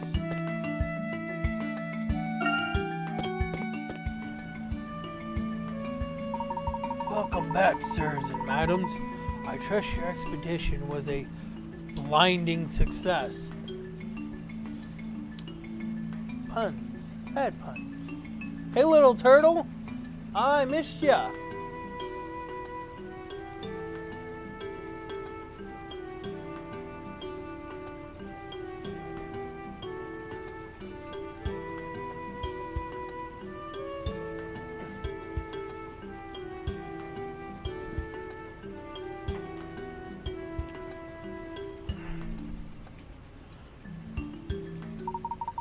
It was, thank you. In fact, the Feng Ji chief's generosity is quite astounding, and he graciously offered his egg. We even saw a whole new side to Luke and the professor. Truly, Raymond, it's a pity you weren't there to witness it. You needn't concern yourself on my behalf, Master. Just like his mother, this young buck only aspires to serve and to serve well. Oh, what was that? I find there is no greater pleasure than seeing my master's more whimsical side. Raymond, how... Ladies and gentlemen, the preparations for our departure are complete. When you wish to leave, simply say the word. Now that he's heard it, I'll have to come up with a new... now that he's heard it, I'll have to come up with a new joke. Professor Layton, Professor Sycamore, I think my memory may be returning. Ah, are you able to recall something now? Yes, I can see. An arid desert. Here, this entire land used to be a gaping void. The Azran transformed it into a vibrant oasis. That's what the egg is telling me. You mean the Azran brought this entire jungle into existence? So it seems, but the rest of my memory is still a haze. It is truly astounding to discover that the Azran had such an impact on the modern day, on life itself. Indeed. Well then, shall we set off?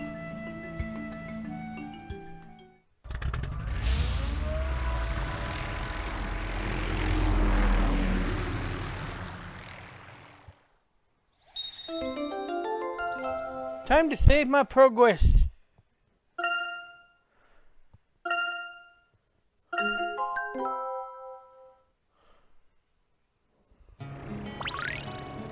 New articles on the Times. New episode. Alright, let's take a look at the World Times. Starting with this. Birdsong saved my life. An explorer who went missing in the jungle has been found alive and well. Apparently, he was able to follow an unusual bird call to a hidden village. Mushrooms are on the move. A huge new mushroom has been discovered in the jungle.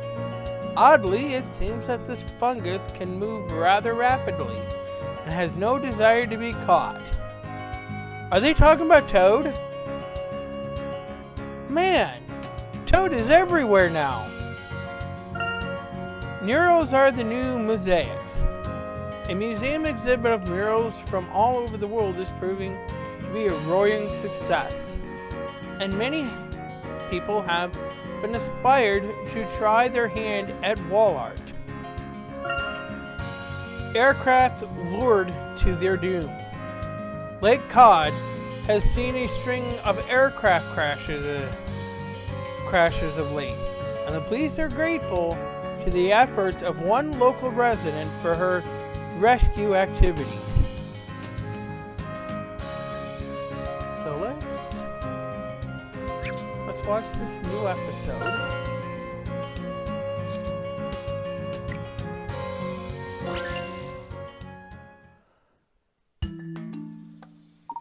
Well, this is a bit of a shock. I never said anything in my contract about coming again.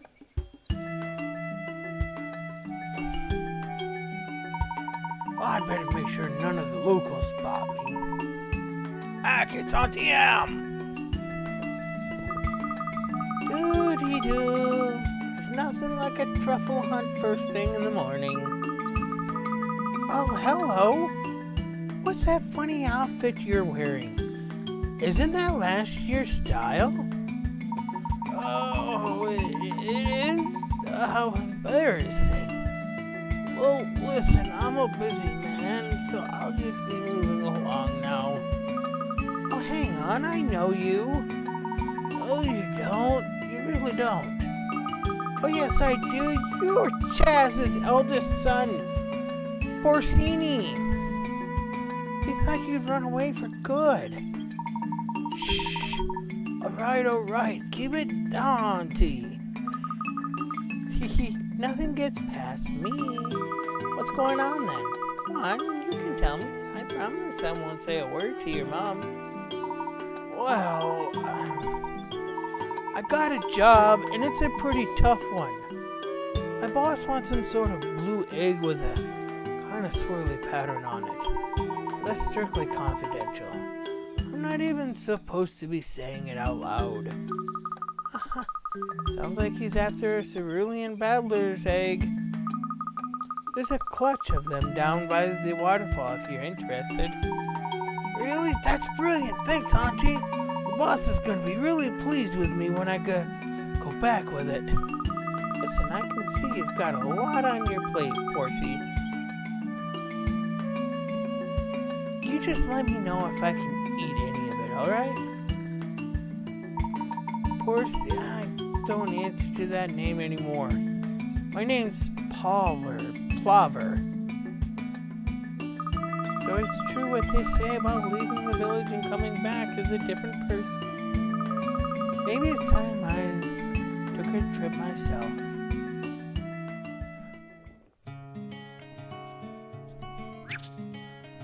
Alright. I'm wondering if it's gonna tell me to explore those news articles. Fly to island. Maybe not. Okay. Alright. So let's go ahead and we're gonna fly away now.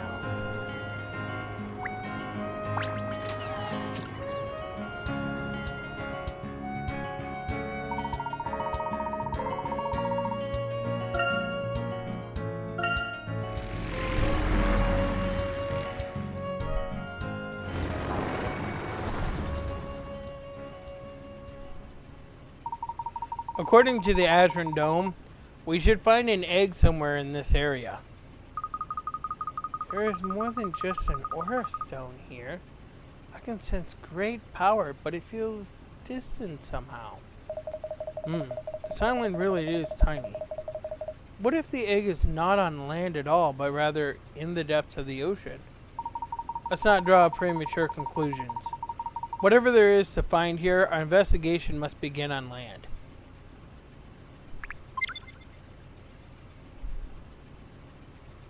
Okay.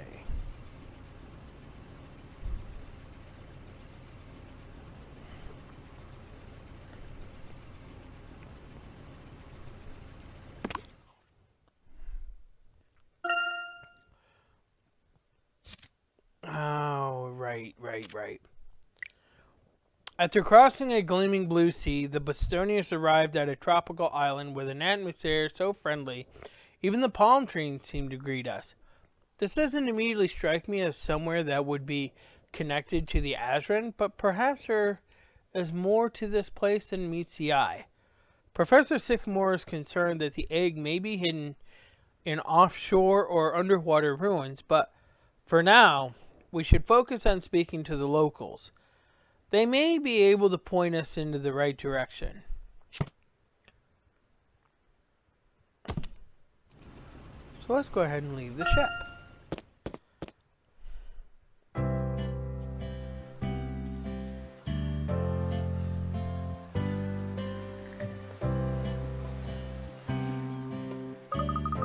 This island is breathtaking.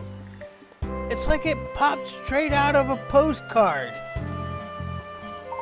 Yes, no doubt Emmy will be reaching for her camera at every opportunity here.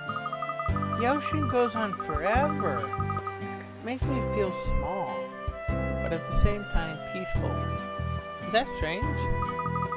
Is this a new experience for you, Aurora? I don't recall.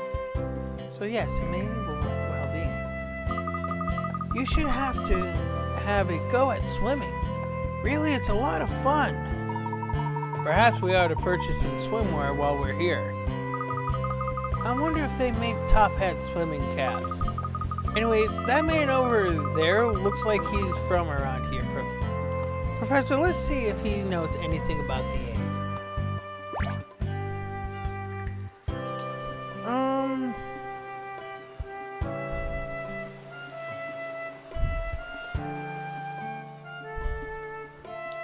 Alright, so let's turn it up.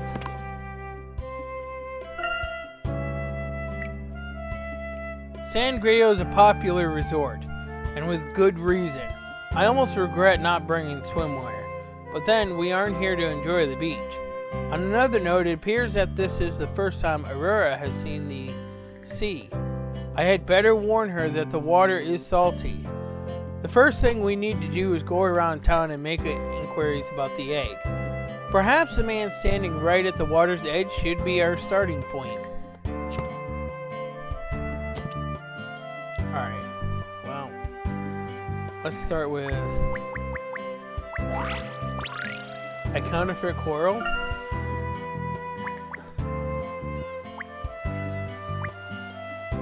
Stop moving. Gotcha. Wouldn't it be cool to rent this boat and go for a little sail? Each rental boat comes with a fishing rod and bait. How thoughtful. I love sailing. There's no better feeling than the wind in your sails.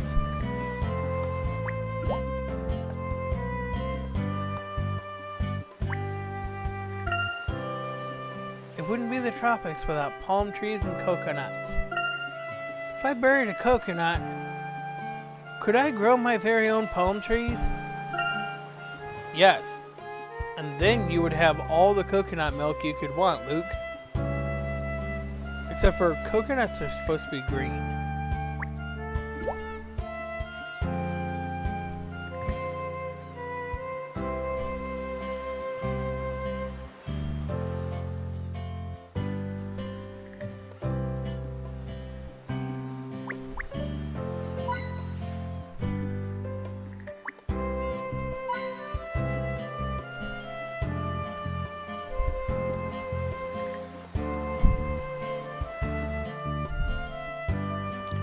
Four coins.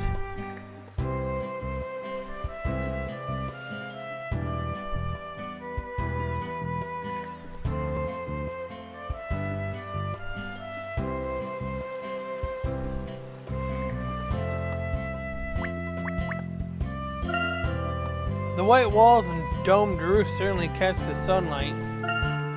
It takes up half the hill.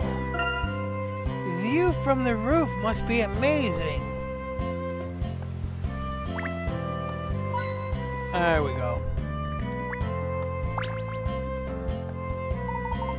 Stretch! 1, 2, 3. Hold. 1, 2, 3. Excuse me, sir. We were wondering if you could help us with something. Hey, hola, Chico. Javier at your service. Did I hear you say you're looking to go on the adventure of a lifetime? No, you didn't. We're looking for an egg-shaped object with engravings. Wouldn't happen to have seen one around, would you? Ah, you mean oh no. Just head up to the market. I've got what you want up there. A Puponio? Great, this investigation might be over sooner than we thought. Race you to the market, Luke.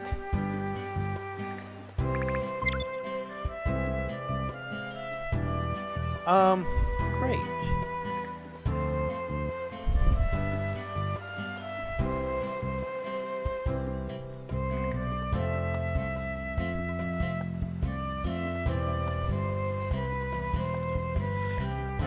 All right.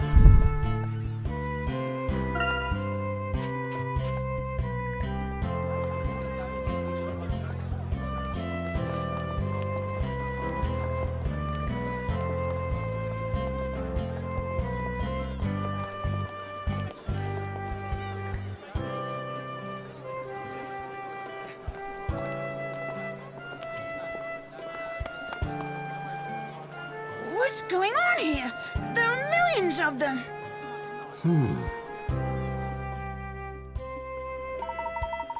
It seems we're too quick to assume there would just be one Puponio. Good luck, Puponios. Strawberry flan Puponio. Puponio surprise. There are just so many. Can you tell which one is the real one, Aurora? I'm sorry, I can sense that there's an aura stone here, but I cannot tell you the exact location. How can there be so many? It can be no coincidence that souvenirs with such striking similarities to Azran eggs found their way into the tourist industry. I'm curious as to the origin of the word Puponio. Perhaps the people here can enlighten us.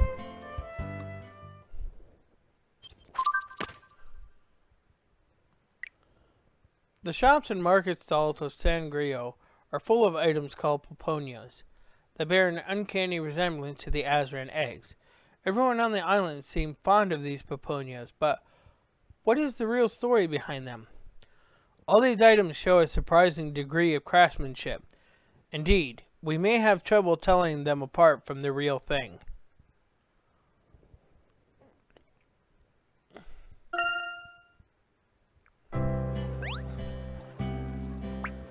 I just started here, so leave me be. A surprising scene awaited us at the market. Stalls upon stalls, each stocked to the brim with products resembling the Azran eggs. Some of these products are edible, others merely ornaments. There's one for almost every conceivable purpose. Here in San Grillo, these items are affectionately known as poponios. Aurora is certain that she has sensed the presence of an Azran egg here on the island, but it will be difficult to find it among all of these replicas.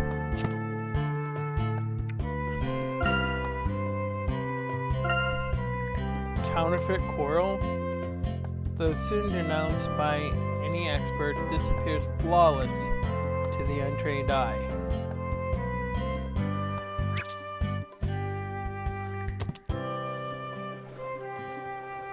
Certainly.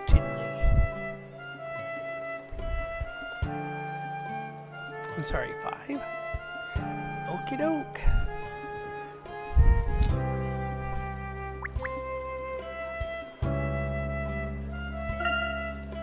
Some of these poponios are edible, Professor. This one's curry flavor. We should stock up on snacks while we can. Look, cheese flavor. This one's full of rice and strawberries. 1.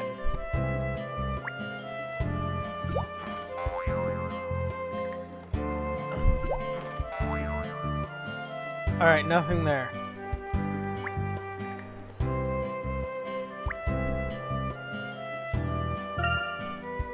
Poponio paraphernalia. Are there any shops that don't sell poponios? Aha! Just what I was looking for. A shop full of tourist tat. Well, I'd rather take another look around the food stalls and go in there.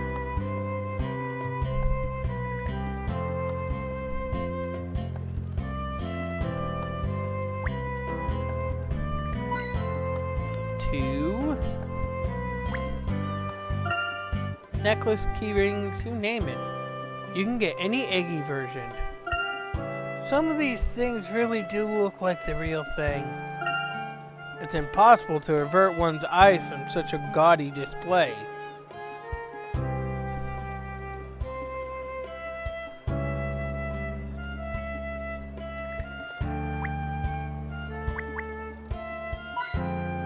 Three.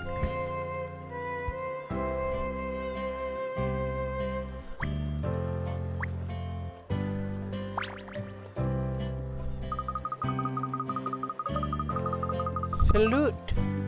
I notice you have been wandering around the place looking a little lost. You must be tourist none. In a way. Are you, madam? Lost it out. I'm Martin, a full-fledged citizen of San Grillo. Ah, forgive me. Well then, Martin, perhaps you might be able to tell us something about poponios. Souvenirs? What about them? First of all, where did they come from? Ah, you want to know where they come from, so popular? Decord? Well, I am only there recently, a fully fledged citizen of San Grillo, so perhaps I am not the best person to ask about this. Oh, I see. But I know someone who might be able to help you.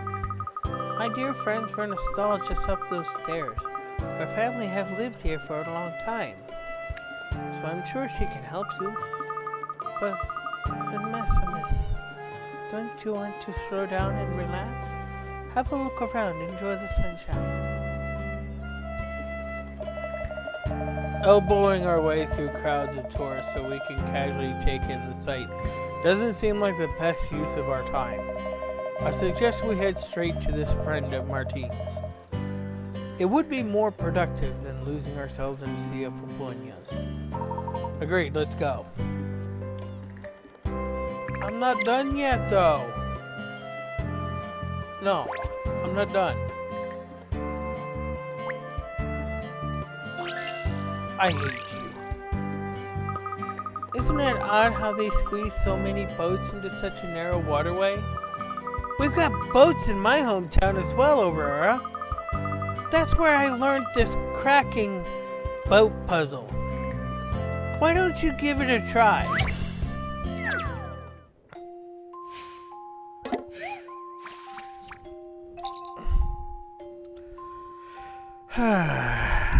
I suppose.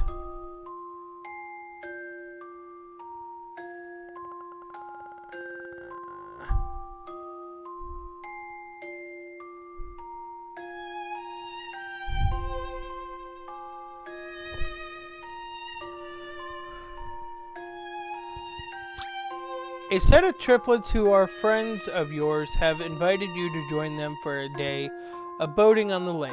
The three of them are identical, so you thought you'd be able to spot them all straight away. But there's one you just can't find. He must be hiding on one of the boats. Which one? Tick the 3 boats that contain the triplets.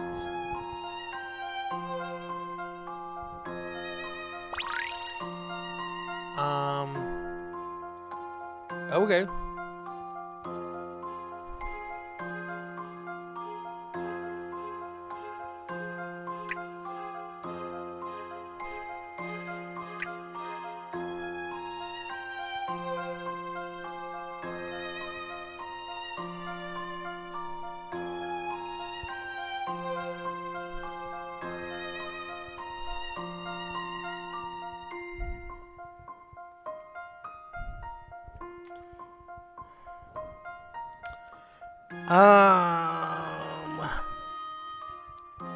I'm kind of confused, but here goes. Because I know this one looks like this one, but does this one look like those two? I don't know.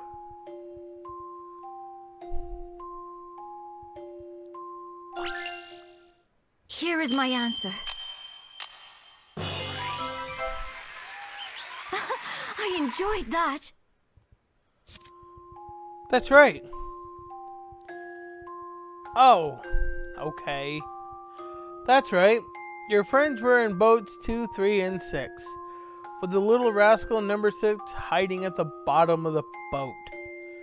Look at how low the boat is in the water, and it's obvious that it contains 2 people.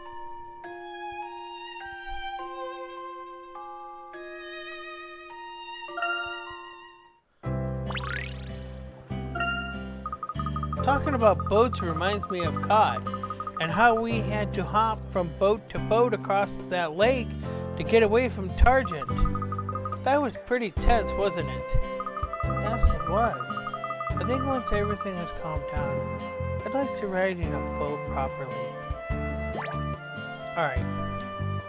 Now, time to look for 2 more. Well, there's 4.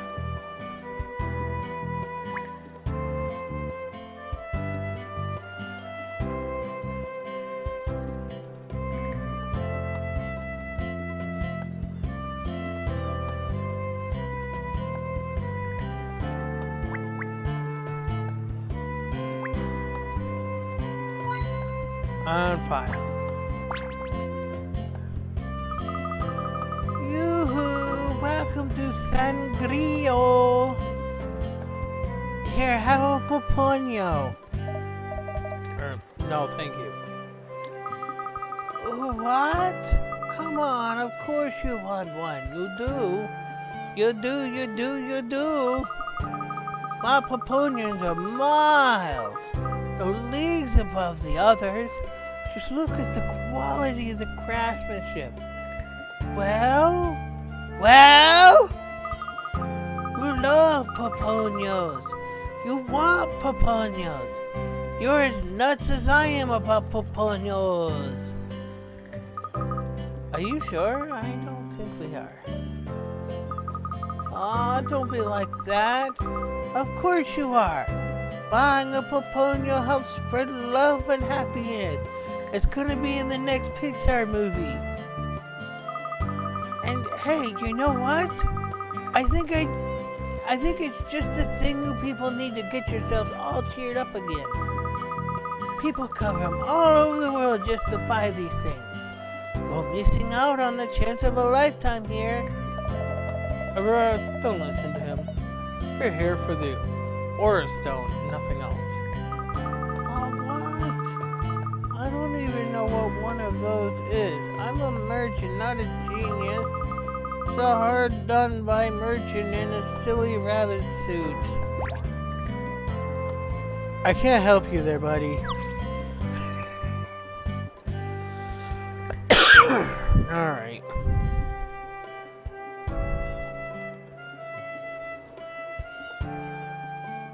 Okay. Alright.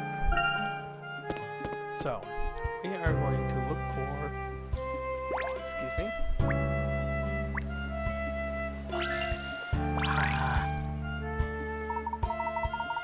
You know, Professor, I'm always grateful for these signposts. I don't much care for getting lost. Nor I. But as you can see in this puzzle, some signposts aren't always particularly helpful.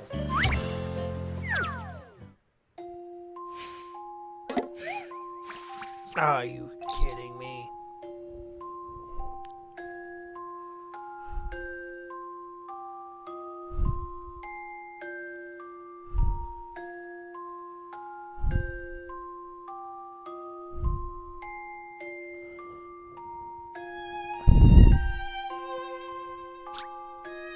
This couple have gone out for a walk in the woods, but they've managed to get lost somewhere along the way.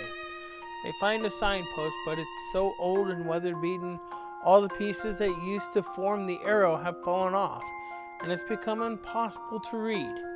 Pieces of the broken sign can be found on the ground around it. Though, do you think you could help the couple put the pieces back on the sign so that they can work out where to go? Let's see. No. That looks right. Okay.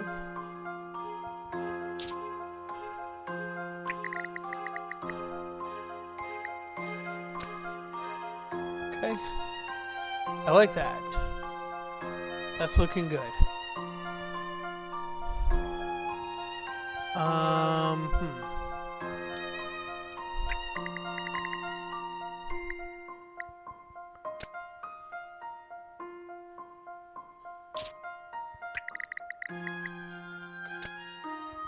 Okay.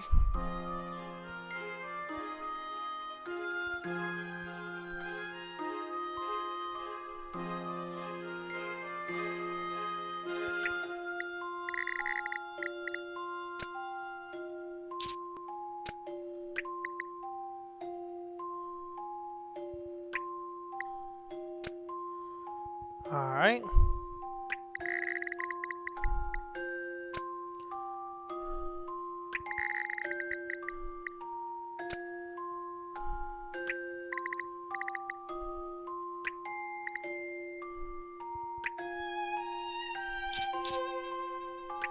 No.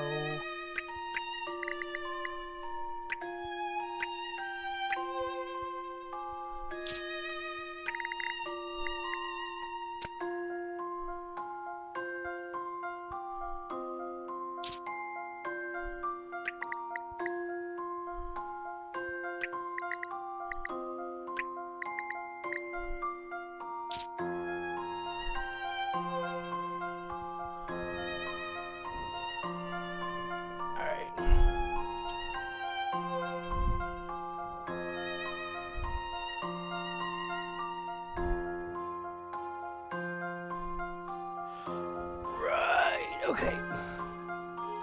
Alright, So, let's take this and go like that. No, this way. No, no. Better. Move this over a little bit.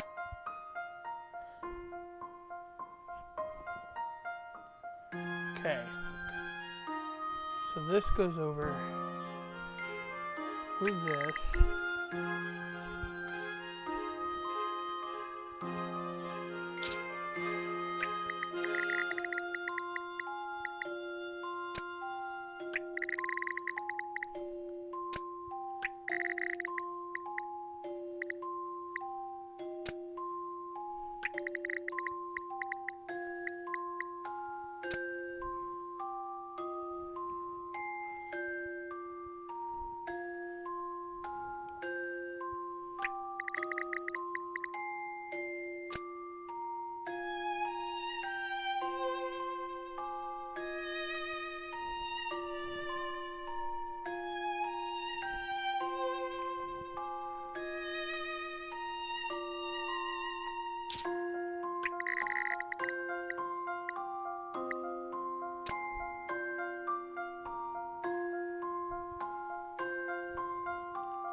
Aha!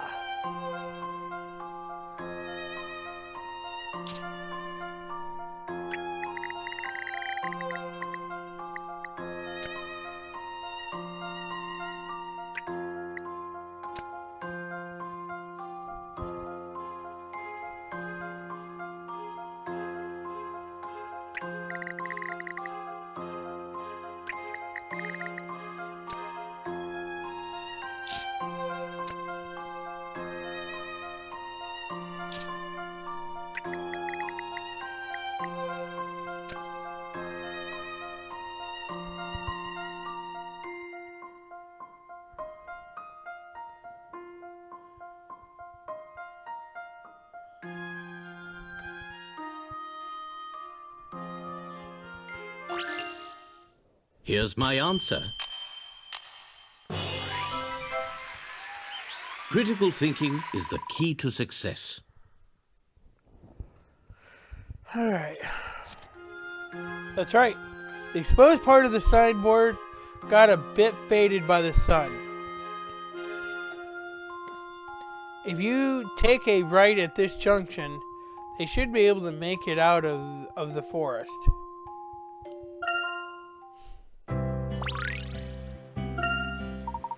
Getting lost would now appear to be a thing of the past.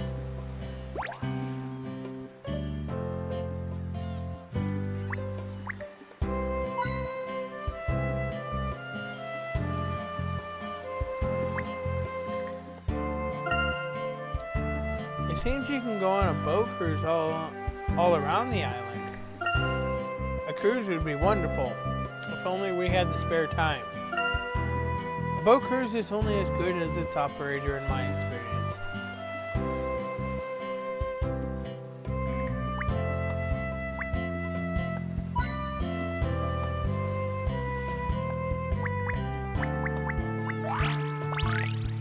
A bashful sunflower. What makes it so bashful, you say?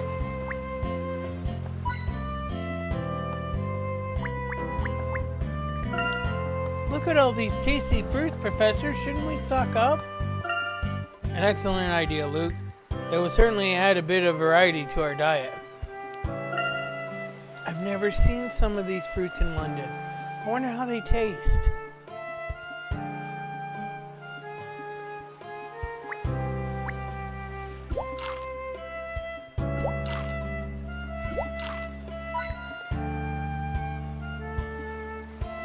I found a hand coin in a fruit. I ate a fruit.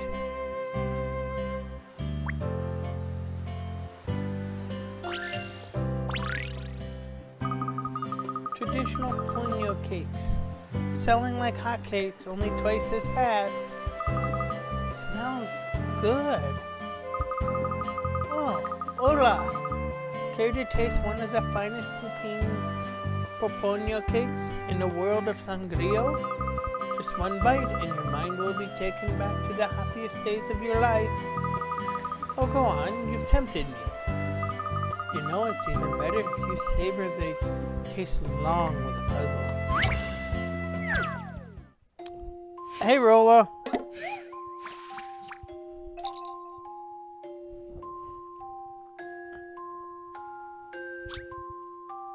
In your ice cream shop, you overheard a fussy Fernando mumbling to himself. Can you make him the ice cream cone he wants? I don't want either of the flavors on the ends of at the bottom of the cone. Is C okay? Oh, is C chocolate? I hate chocolate. In the middle, I want one that's second from one of the ends. B is vanilla, right? I prefer one of the ice creams next to that to be on top. D is pistachio flavor. It's definitely not going in the middle.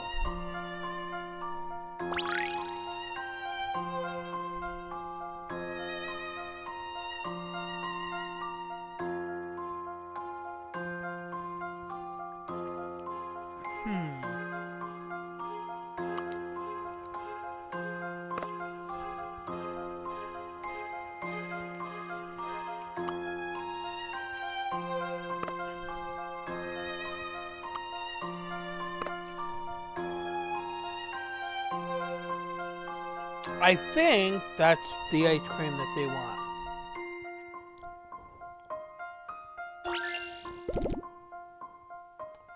This is how it's done. Good stuff. Ice cold. The only ice cream that would satisfy this hard-to-please Harry's demands goes from the top down, strawberry, vanilla, pistachio, and he looks delighted.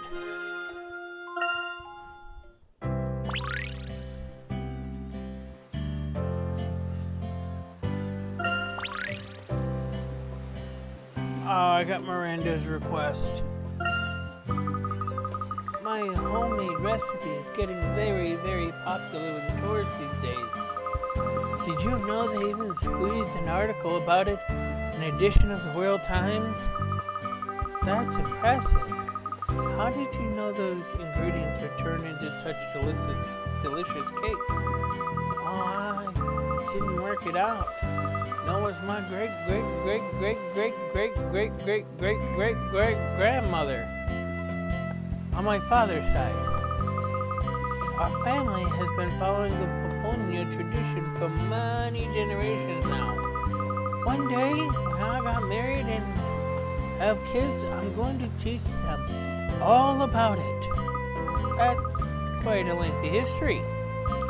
Yep, we've got it all written down in a book.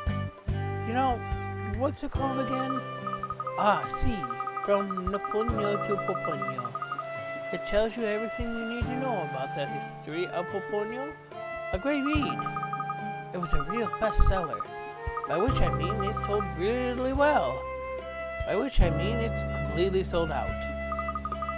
But you've read it, right? So you must be able to tell us where there are any Azran ruins on the island. Ruins? No, sorry. I don't remember any mention of ruins in our history. Nothing at all? Oh, now I feel terrible. I'm so sorry. The Poponio tradition is supposed to spread love and happiness to all. Maybe you could try the archipelago to the south. Oh, thank you. But that won't help us. On the bright side, that cake really hit the spot. Gracias. Stop by whenever you like more. I must admit, I really hadn't expected the Poponio to have such a detailed history. But Professor, that history is just making it more difficult to find the real egg. We'll find it, Emmy, don't worry. Quite right, Aurora. Pessimism will get us nowhere. Besides, our investigation has only just begun. We still have the day ahead of us, and and much information to gather.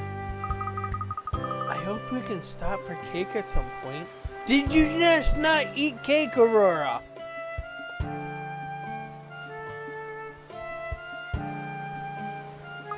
Of course, standard procedure. Alright, let's take a look at the collection first, I suppose. Bashful sunflower.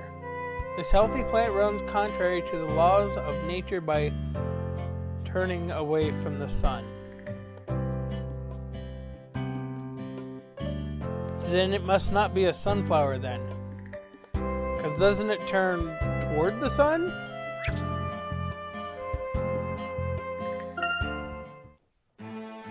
Alright. Hola. I heard you were putting together fashionable outfits for people. Is that true? Can you make one for me too? Well, I don't know how fashionable they are, but we'd be happy to make an outfit for you. What kind of image do you have in mind? Feel free to be as detailed as you wish. Well, I'm going to see Miss Amigos in the city next week, but I'm afraid they're going to laugh at the circles I usually, laugh at the clothes I usually wear. Could you make me a real trendy, glamorous outfit to wow them with? Are glamorous outfits trendy? I had no idea. Oh, see, it needs to be something quite glamorous and grown up, I think. Nothing you'd go running around outside in. Very well. Nothing too casual in that case. Something a fashionable lady would wear, perhaps. Exactamente. I also like milky white colors, so try to use those tones too if you can. Understood. We'll endeavor to use a milky colored item somewhere in your outfit, madam. That's all you need to know, I think. Ooh, I'm excited now. Gracias. Alright, so I don't think I have the hat for her. Lightweight helmet, I don't think she wants that.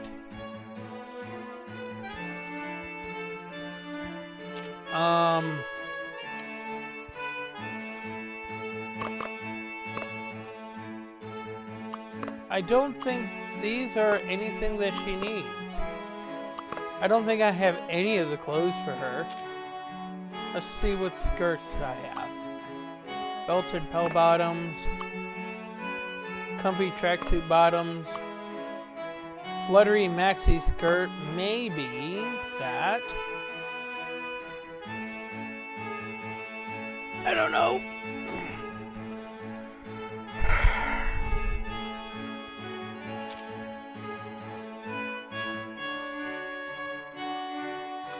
I'm not sure about glamorous heels.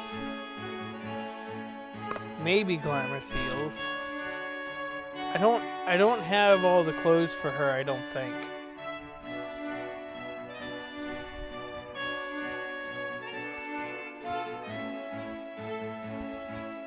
Miranda.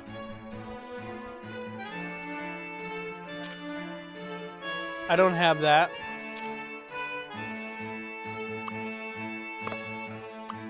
I don't have that. I don't have those. Those I do have.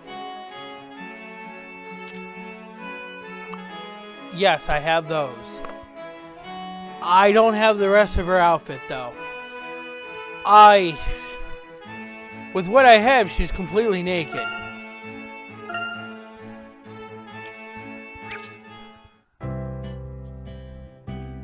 Alright. So instead, we're going to go here. I'm going to find... Oh! I don't need to find pink ones here. Hey guys, what's with those long faces? My face is not long. Not so. Well, it looks pretty long to me. Maybe it's these sunglasses, I don't know. Come to think of it, we have been so preoccupied with our inquiries that we haven't even had a proper meal. I'm surprised Lucas hasn't been reminding us every step of the way, especially with all the talk of eggs. Perhaps we should take a moment to rest and get our energy back. Did you just say you're running inquiries? No way. What's the occasion? No way. None of my business, right? But hey, seems like a helping hand. Just give your Uncle Bud a shot. If there's something you need to know about the island or anything on it, I can give you the info you're looking for. I guarantee it. Well, this all sounds very generous, Bud, but I have a sneaking suspicion that you would like us to do you a favor in return. What can I say? I'm an open book. Turn to page 32 and bam! Look at that puzzle I need help with.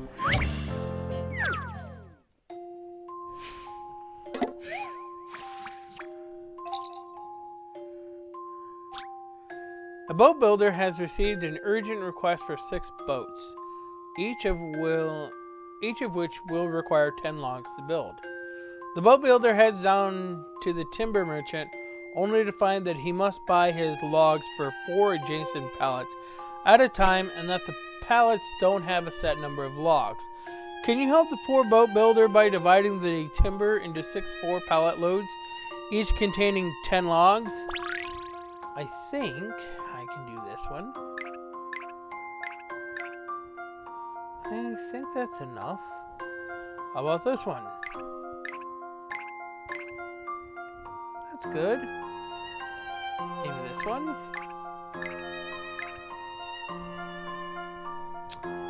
How about this one? And this one? And this one?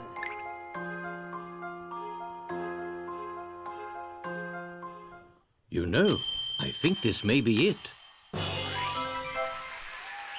Puzzle solving is a most gentlemanly pursuit. Crafty. Without those boats, the merchant's profits would have taken a real dive.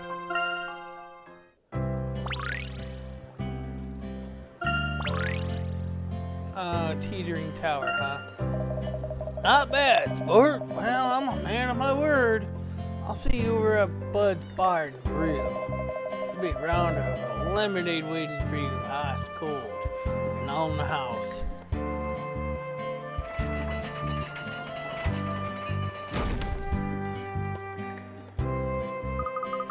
Oh, we can cross now. An open invitation. If ever there was one, shall we?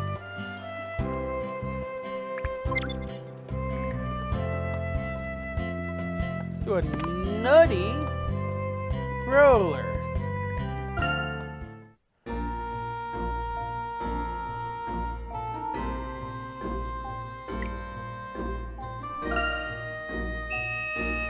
Alright, well this one's interesting. Alright,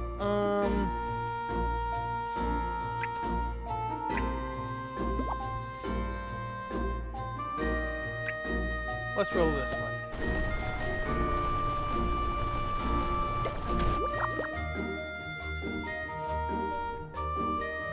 Alright, let's do this one.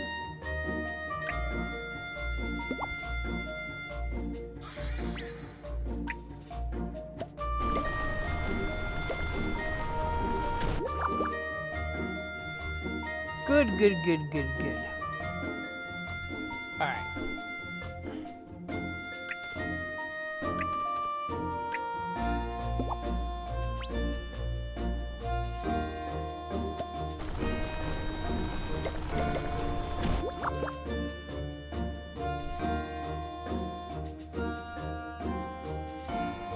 Alright.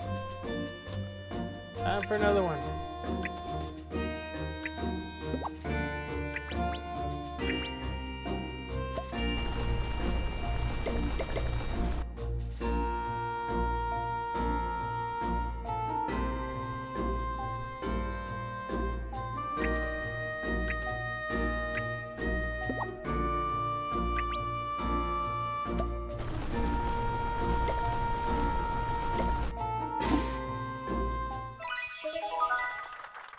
Yay!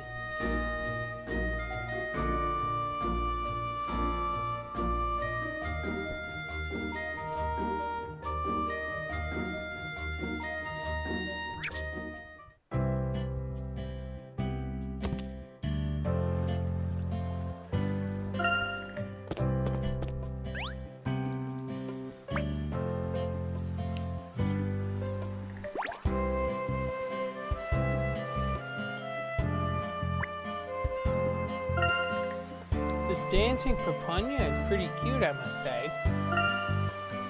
What an unusual dance. I can't stop looking at it. It is rather amusing, isn't it?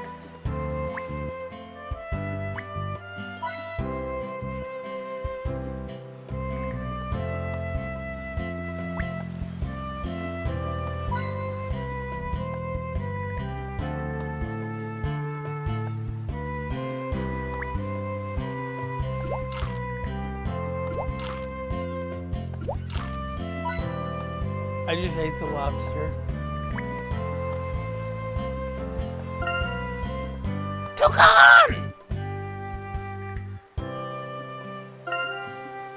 Toucan! Yukon!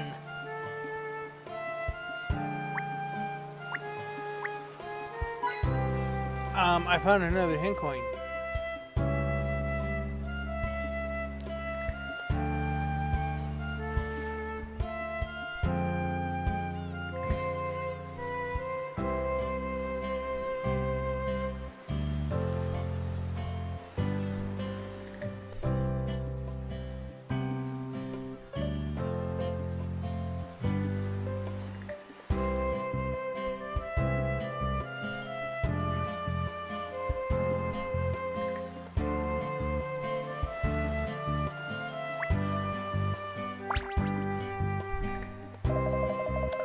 First things first, a sunny welcome to San Andreo, the island of the Harmony Ring. Harmony Ring? What's that? You don't know? Great. I love telling this one. So, the Papunya, right? That's what they call the bringer of happiness. I'm sorry. Before we start, may I ask how it was that Papunyas rose to such immense popularity? You want to know how they became so popular? That you may, sir. The Papunyas you see are models based on an ancient artifact. You might say it's one true Papunya. That's got to be the egg. And where was this artifact unearthed? Yeah, it was found in a cave at the far side of the island. The entrance only shows up a couple of times a year when the tide's especially low. But I know what you're thinking. No risking your life now, guys. Everything's worth taking. Taking's already been taken. So my hunch that you're after Papunya numero uno, is that right? Right. Well, if you really want it, you're gonna have to play by the rules. As it happens, there's someone on this island who's got the true Papunya. But here's the catch, no one knows who.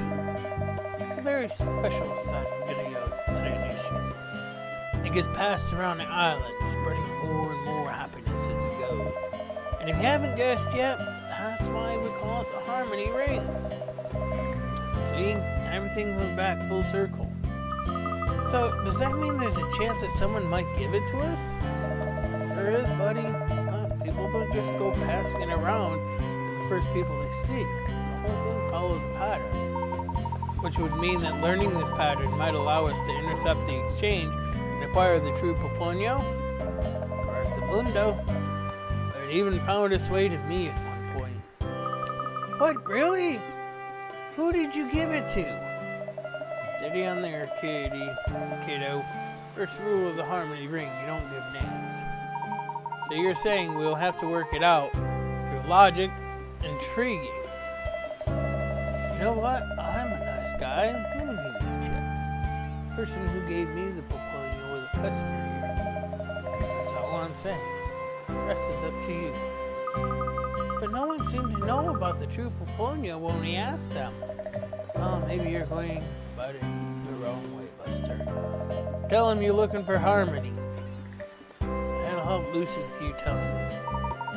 See, so the harmony ring uses a sort of code. It's getting exciting. Can we start now, Professor? Yes, I think we've rested sufficiently. It's time to resume our investigation.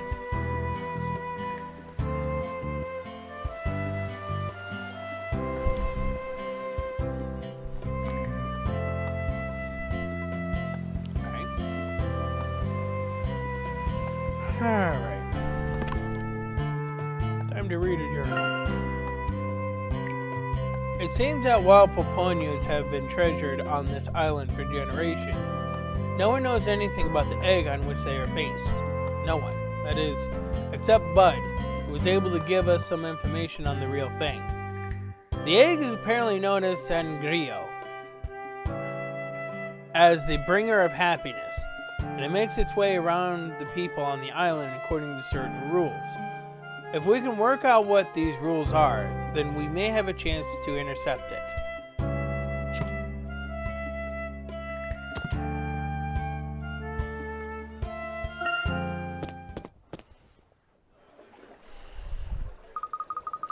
You know how the boss wanted us to get our hands on all the Azran eggs? I think we're going to need a bigger bag. Robin, they're clearly fake. Most of them probably, but how do you know the real one's not mixed in there? Even so, swiping them up with a massive bag won't help us find the real one quicker. We'd have no way of knowing when the real one was in the bag. No, we're going to have to check them all one at a time. Oh, right. I suppose that makes sense. This egg's fake, that egg's fake, and that egg's wearing a top hat, so it's gotta be fake. What? An egg with a top hat? Hello again, gentlemen. But, oh, no, you again. We know you're after the eggs. You won't be getting your hands on this one. Yeah, when we find it, you'll have no chance of catching us. I won the egg and spoon race at our school sports day 5 years in a row. No one runs with eggs like I do. Robin, wait a minute. Good grief. A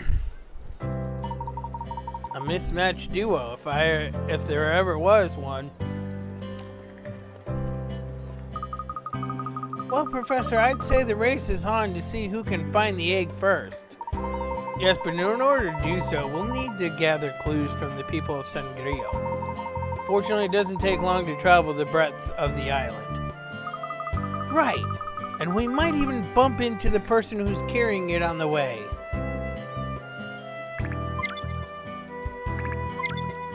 I see.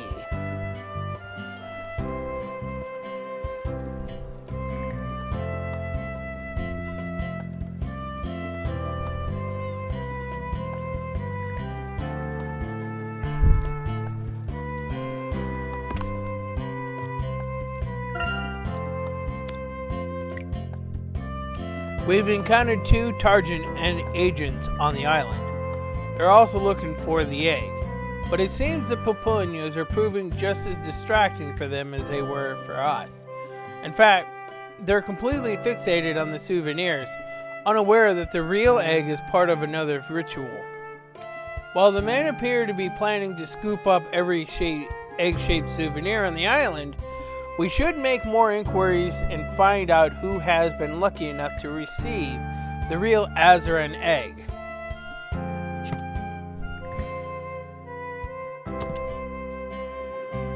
Alright, let's just go up.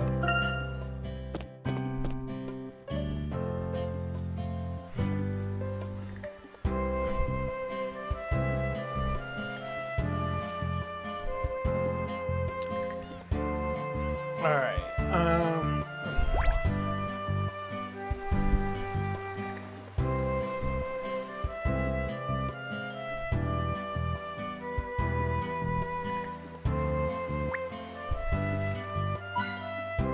There's one.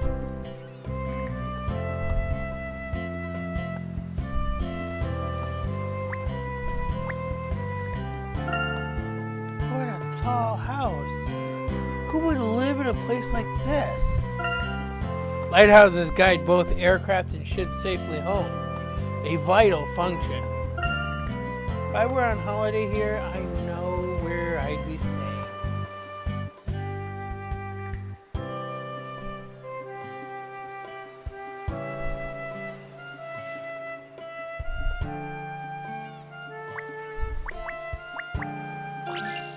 Ah, are you kidding me? What have you found, Aurora? It's a puzzle? Why is there a puzzle here?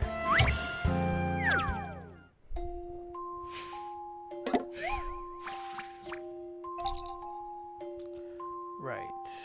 Okay. We'll have to go back to it.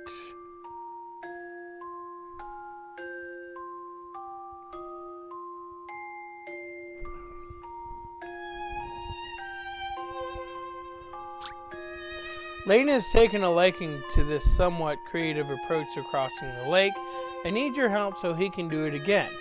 Each boat travels in a fixed direction and a fixed speed. Red boats move 1 square at a time, blue boats move 2, purple boats 3, and orange boats 4. Remember, Layton can only jump to boats adjacent to him, so try to get him across without making a splash. Alright.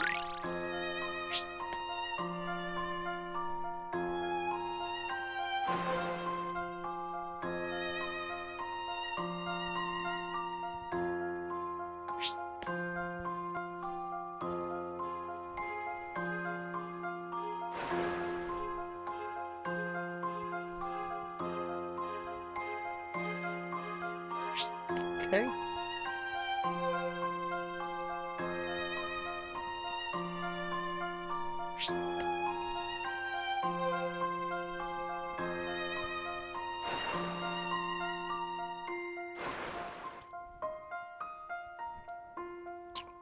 Right.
Upon careful consideration, logical thinking is essential in my line of work.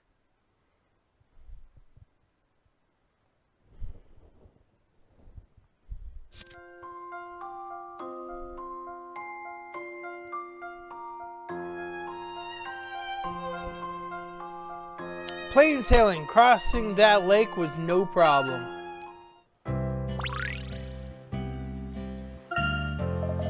Ha! Money may not grow on trees, but it appears that puzzles do. They do? I suppose that makes more sense than somebody climbing up there and hiding one. What?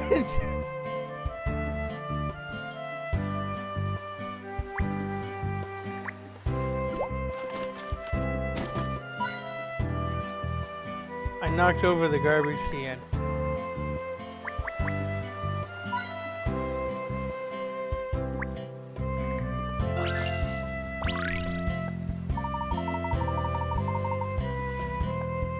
And stretch. 1, 2, 3. Hold. 1, 2, 3. Hello there, Javier. Thanks for the advice you gave us earlier. Oh, hola, chicas. Glad I could help. So, did you find the pupunia you were looking for then? Or at least a little harmony? Harmony? Saying that word would suggest you received the true pupunia? I suppose you could say that. Okay then, let Javier tell you chicas a thing or two. I only ended up with it by chance, you know. Right place at the right time. This lady who just settled down here gave it to me. Can you believe that?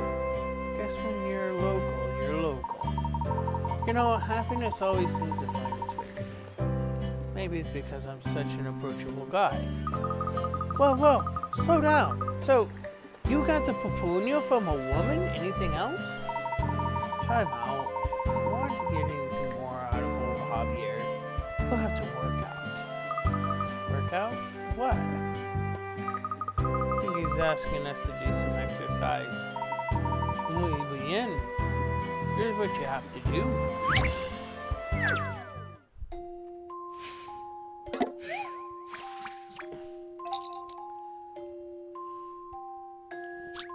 It's another full house down at the Sea Lion show. But something's gone wrong and the sea lions are all juggling the wrong balls. The sea lions' bows show which ball they should have, and it's up to you to get each ball to its rightful nose. However, bear in mind that the sea lions can't pass the balls very far. Looking at the touchscreen, you can only have a ball to an adjacent sea lion or the next one along from that. As you may have guessed, the sea lion without a shape on its bow doesn't require a ball. Move the balls by sliding the stylus on the touchscreen. You can slide the ball over any adjacent sea lion that doesn't have a ball on its nose already. You can only move a ball to a sea lion with a free nose 2 spaces away, but no more than that. There's also a limit to the number of moves you can make, so be careful.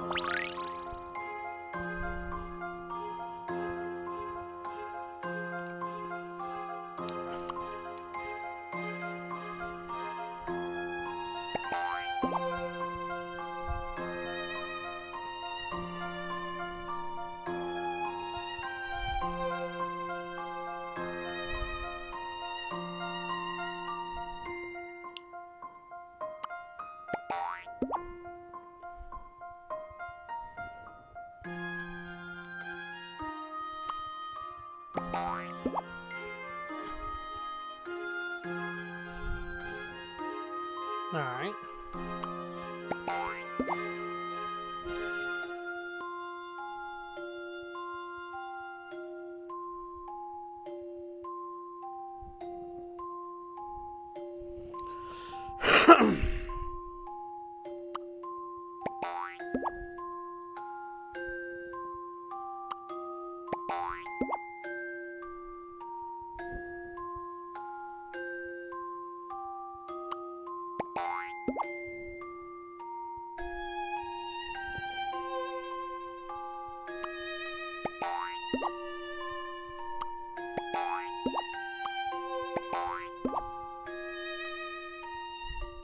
This is how it's done.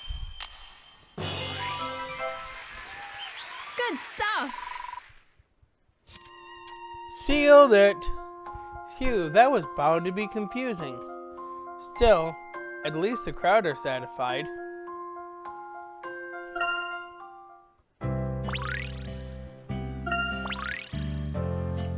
Wiltswood. Ugh, how was that? You feel mentally charged, ready for anything?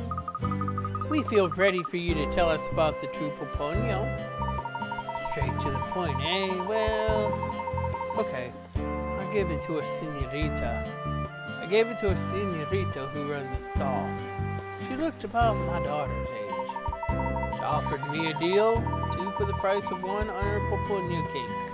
A deal like that would swing it for anyone. You didn't think of giving it to your daughter instead? Clear to no, because then she'd probably pass it on to some muchacho. And with her luck, he'd be lazy, no good down an out bachelor boy. My wife would kill me if I let her baby girl get mixed up with a guy like that. So you're saying girls pass the poponia on to boys? Oh, I'd better wash my mouth, eh? Well, time to get back to my daily routine. Still another 500 stretches to do before dinner. Stretch! 1, 2, 3. Alright. Let's do balloon burst. Let's do that. Alright. Okay, let's start with this one here. Do this one here. And we'll do this one here. We'll do both here and here. And another one here. We'll go ahead and put this one here. And we'll do another one of these here.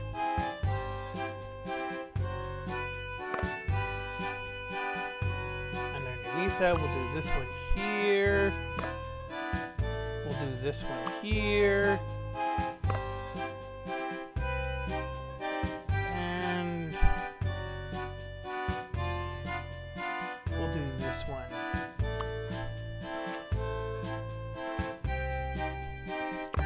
Here, we'll do this one here. We'll do this one here. This one here. And of course, we'll do this one right on this square right here. And bloom!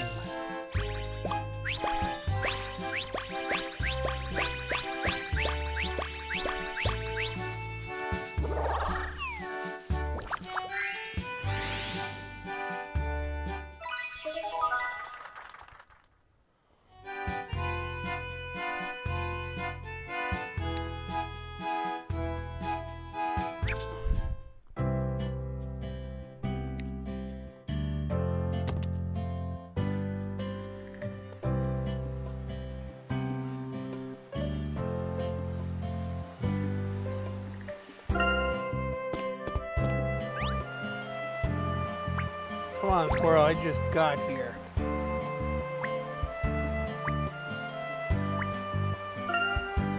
The Hilltop Hotel, a luxurious place it would seem. It's easy to see where this hotel got its name from. Are there even any other hotels here? I haven't seen any.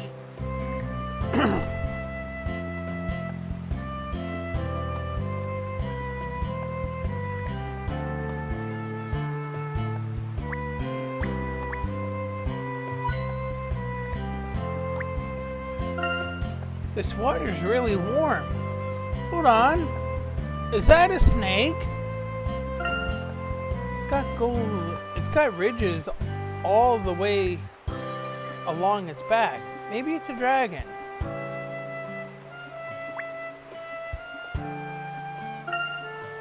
Not all fountains squirt water into the air, of course.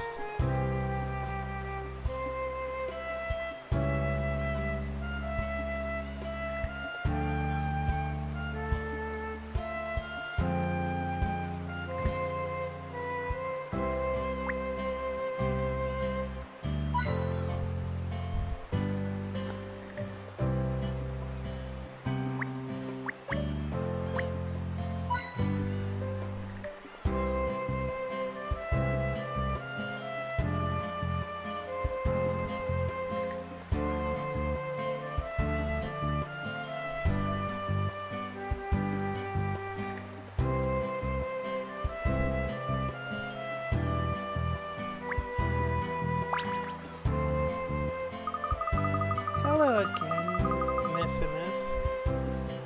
Are you staying at the Hilltop Hotel? You're such lucky things. I've always wondered what it feels like to be a tourist in the place where you live. The chance has never presented itself. Oh well, c'est la vie. Oh, I'm certain you'll get your chance one day, Martine. Then you can have that experience the island is famous for. Blissful sense of harmony. Harmony. There's such a beautiful ring to it. You have heard of it then, none? When I first came to Sangrio, I tried my hardest to become part of the ring. I spent many sleepless nights trying to work out who had the true Pulponia. Imagine my shock when I discovered the person who held it was the man I'd fallen head over heels for. And then he surprised me yet again by asking me to marry him. But instead of a ring, he proposed with a Pulponia. Less for none? That is a delightful story. I'm very pleased for both of you. I knew we did not need it for us to be happy, so before the wedding, I passed it on to continue the cycle. I gave it to a very entertaining married man who thought fondly of his daughter. Is the true Pulponia always passed on within a relatively short span of time? I hear it is bad luck to hold on to it. I would not want to risk jinxing the bond between me and Mon Marie Magnifique. I don't understand. She's referring to her husband. Who else? You are still a little bud, but one day your fleur d'amour will bloom. You will see what I mean. There must be a reason that our civilization left the eggs for you, but this cannot be it. Still, this ritual seems to bring these people happiness, even if you don't understand why. Happiness comes in all sorts of forms. This Pulponia tradition is just one of them. Oh, I see. But aren't we going to take that away from these people? Well, perhaps we'll need to be upfront about it with them. It may be the best way to avoid causing undue upset. I wish we could find them something else to make them happy. Don't get yourself down, Aurora. You've seen how cheerful these people are. They may not even mind. Come on, we'd better get a move on.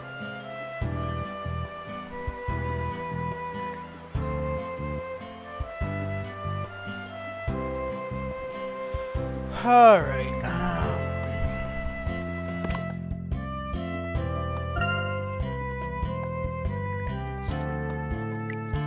it turns out that almost everyone has information, and we need only mention Harmony to prompt them to share it with us. If our investigations continue in this vein, it won't be at all long before we find the current holder of the Azran egg. While it seems that no one is allowed to reveal the names of anyone involved, it should be possible to work out who has their hands on the egg based on the little information they do share. We must stay focused and proceed with our inquiries. Alright.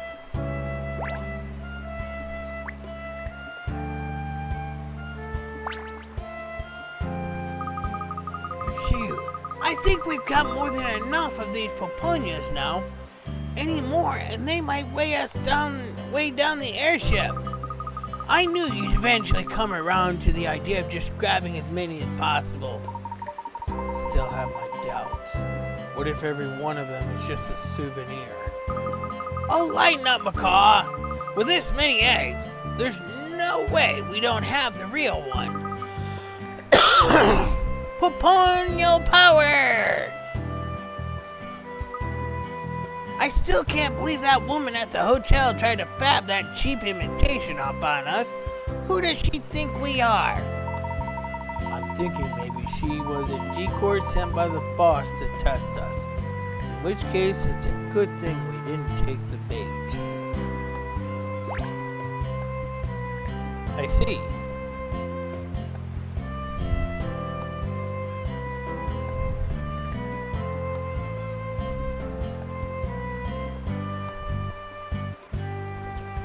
Alright, I think we're going into the hotel.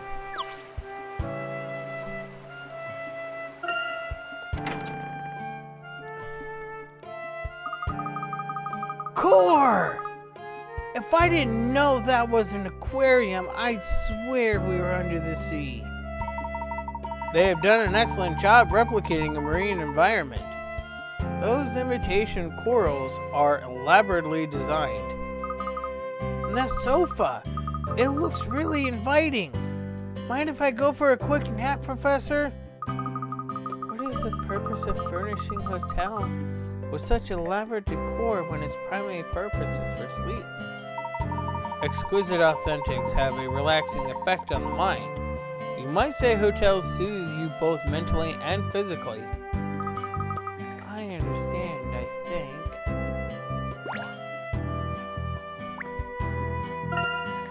The polished glass allows one to fully enjoy this underwater scene. All the fish look like they're having the time of their lives. It really does feel as though one has become submerged.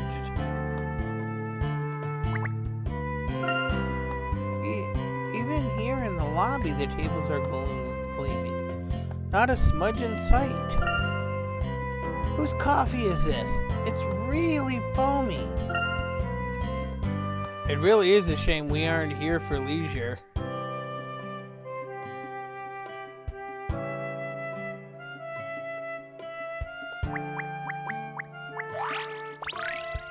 You found a new item, my plant kit.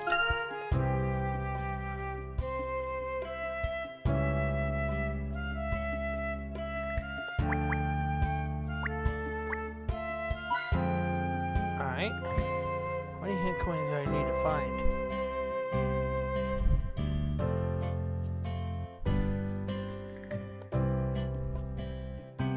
Three. So that's one.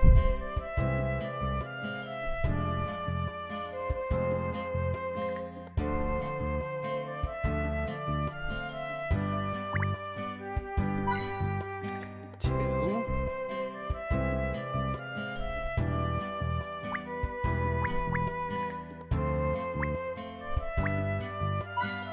Three. Got an anglerfish there.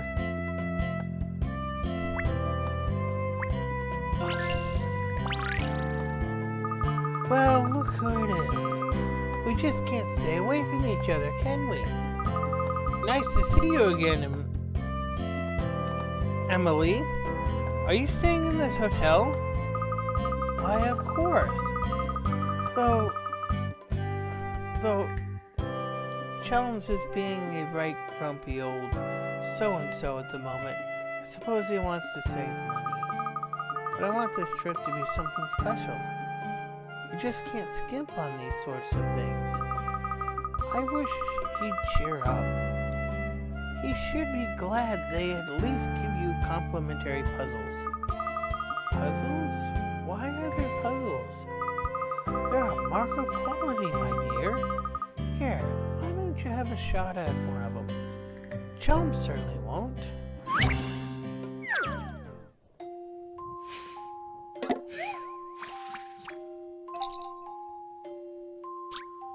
Ladies A to D are on a 2-day holiday with gentlemen E to H. Each day, they visit a different tourist spot in male-female pairs. On the first day, A and E explored the jungle. B and F go to the prairie. C and G visit the seaside. And D and H enjoy the canyon. The next day, everyone chooses a different location with a different partner. B and E go to the seaside together, and C sets off to the canyon with someone. Where does G go, and with whom?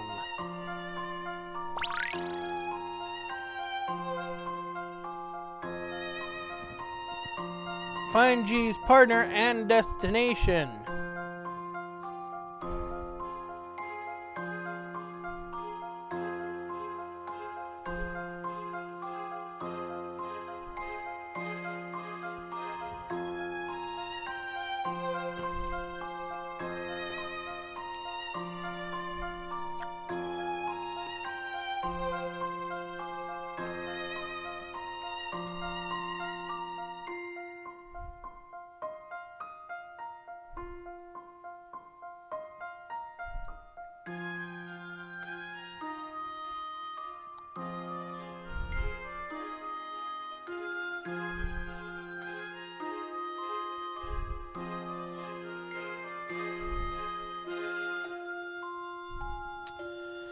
So let's look at this logically.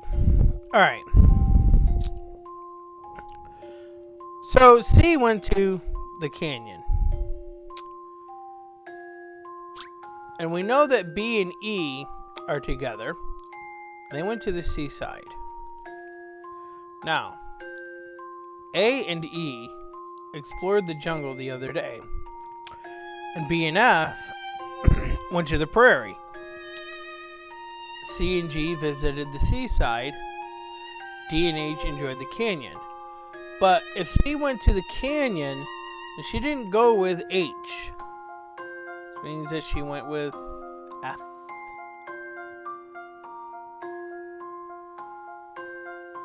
Because...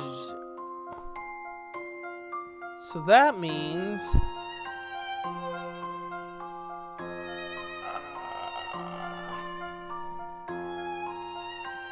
let's see. Seaside and canyon's already chosen.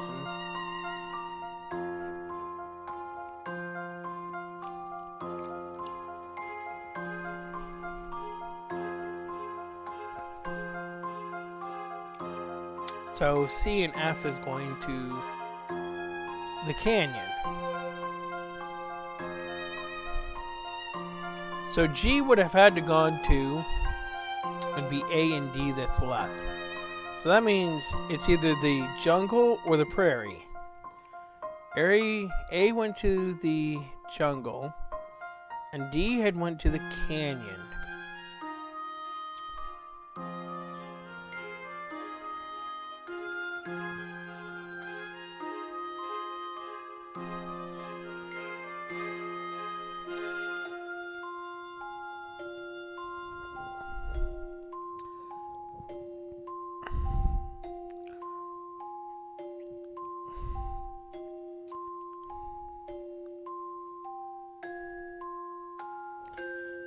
So H's partner would have been A, I think?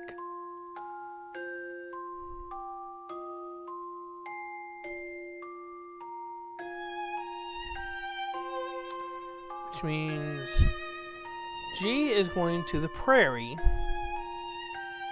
So that means that would be it.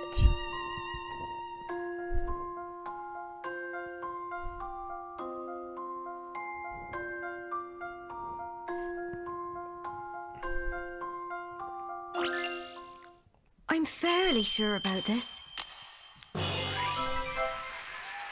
Oh, I did it! Picture perfect. G goes to the jungle D. Let's hope that monkey doesn't run off with his hat.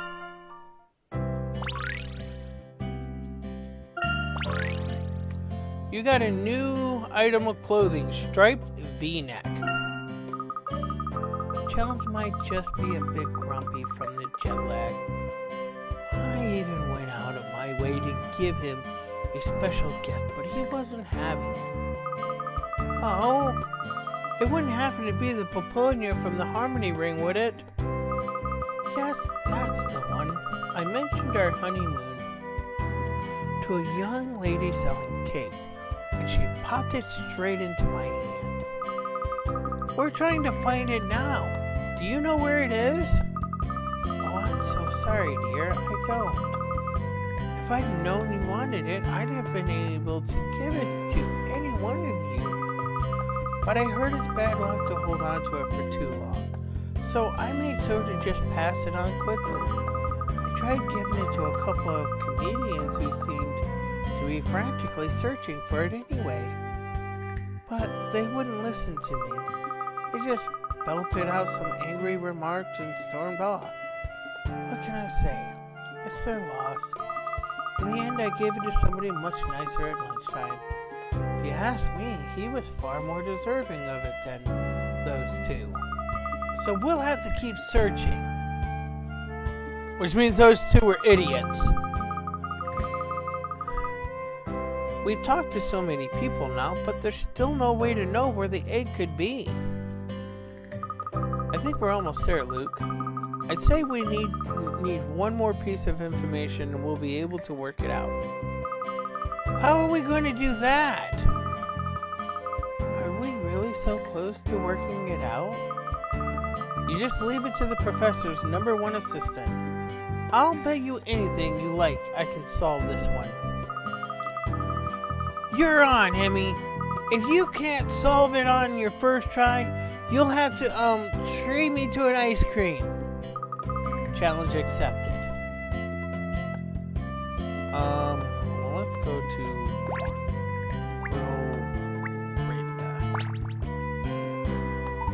Or Barbara. Well, hello there, Flower. Welcome to the Hilltop Hotel Sangrio. Are you looking to stay the night? I'm afraid we're fully booked. Well, except our premium rooms, that is, but you need special tickets to stay in those.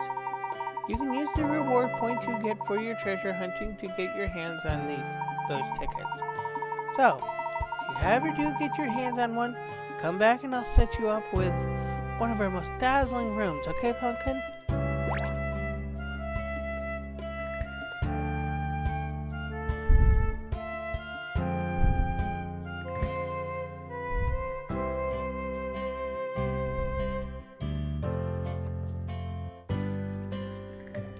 Alright. I got new clothes.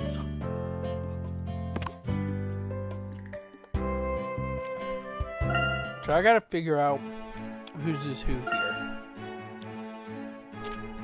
So, striped V-neck.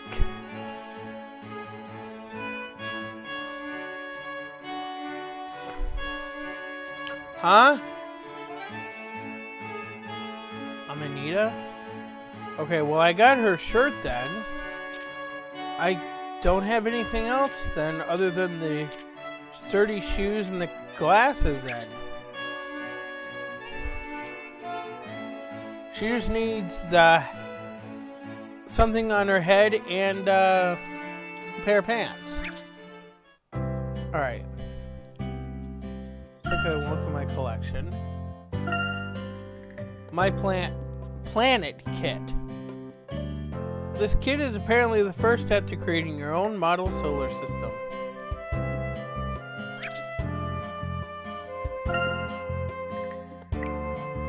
It seems that most of the people on the island have both received the egg and passed it on to another person.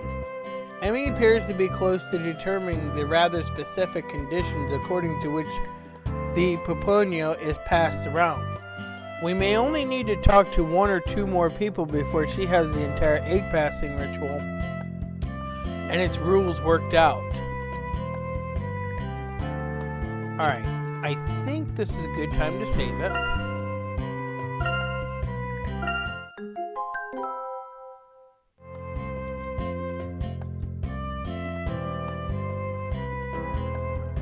Take a look at my pincoin image here.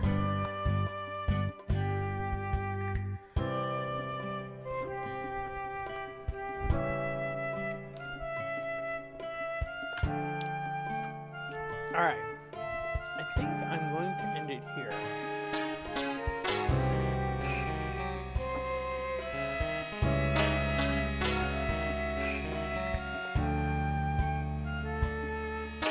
Okay.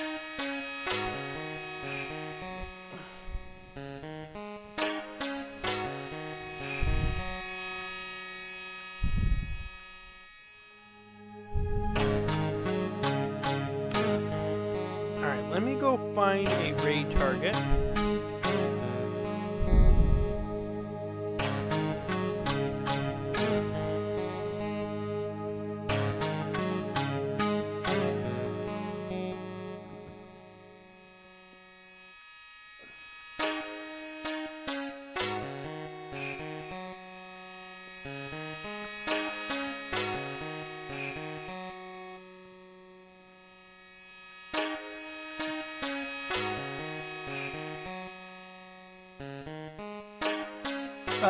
Yeah.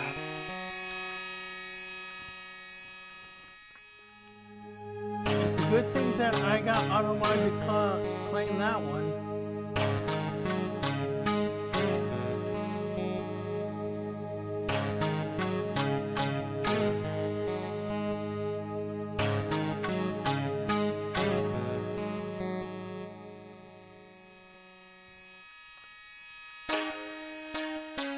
So we're gonna ban you because I don't appreciate advertising in my chat.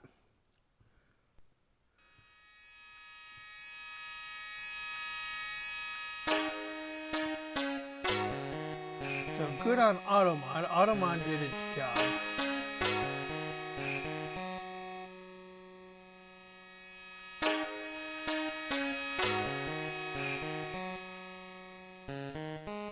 Let me see who to raid.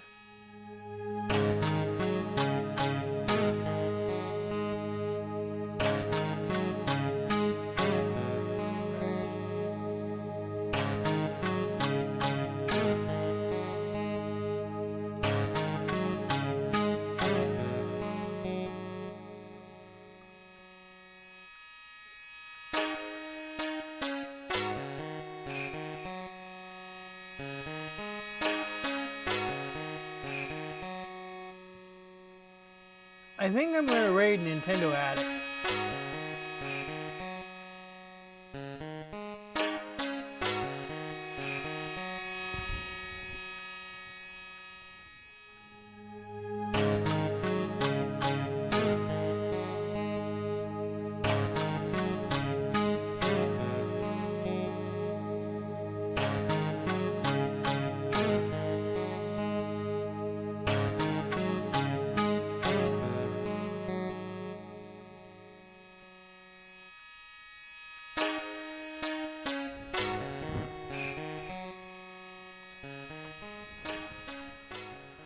Alright, let's get...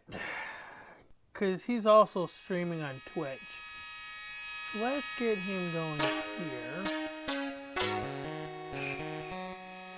Nope.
Alright.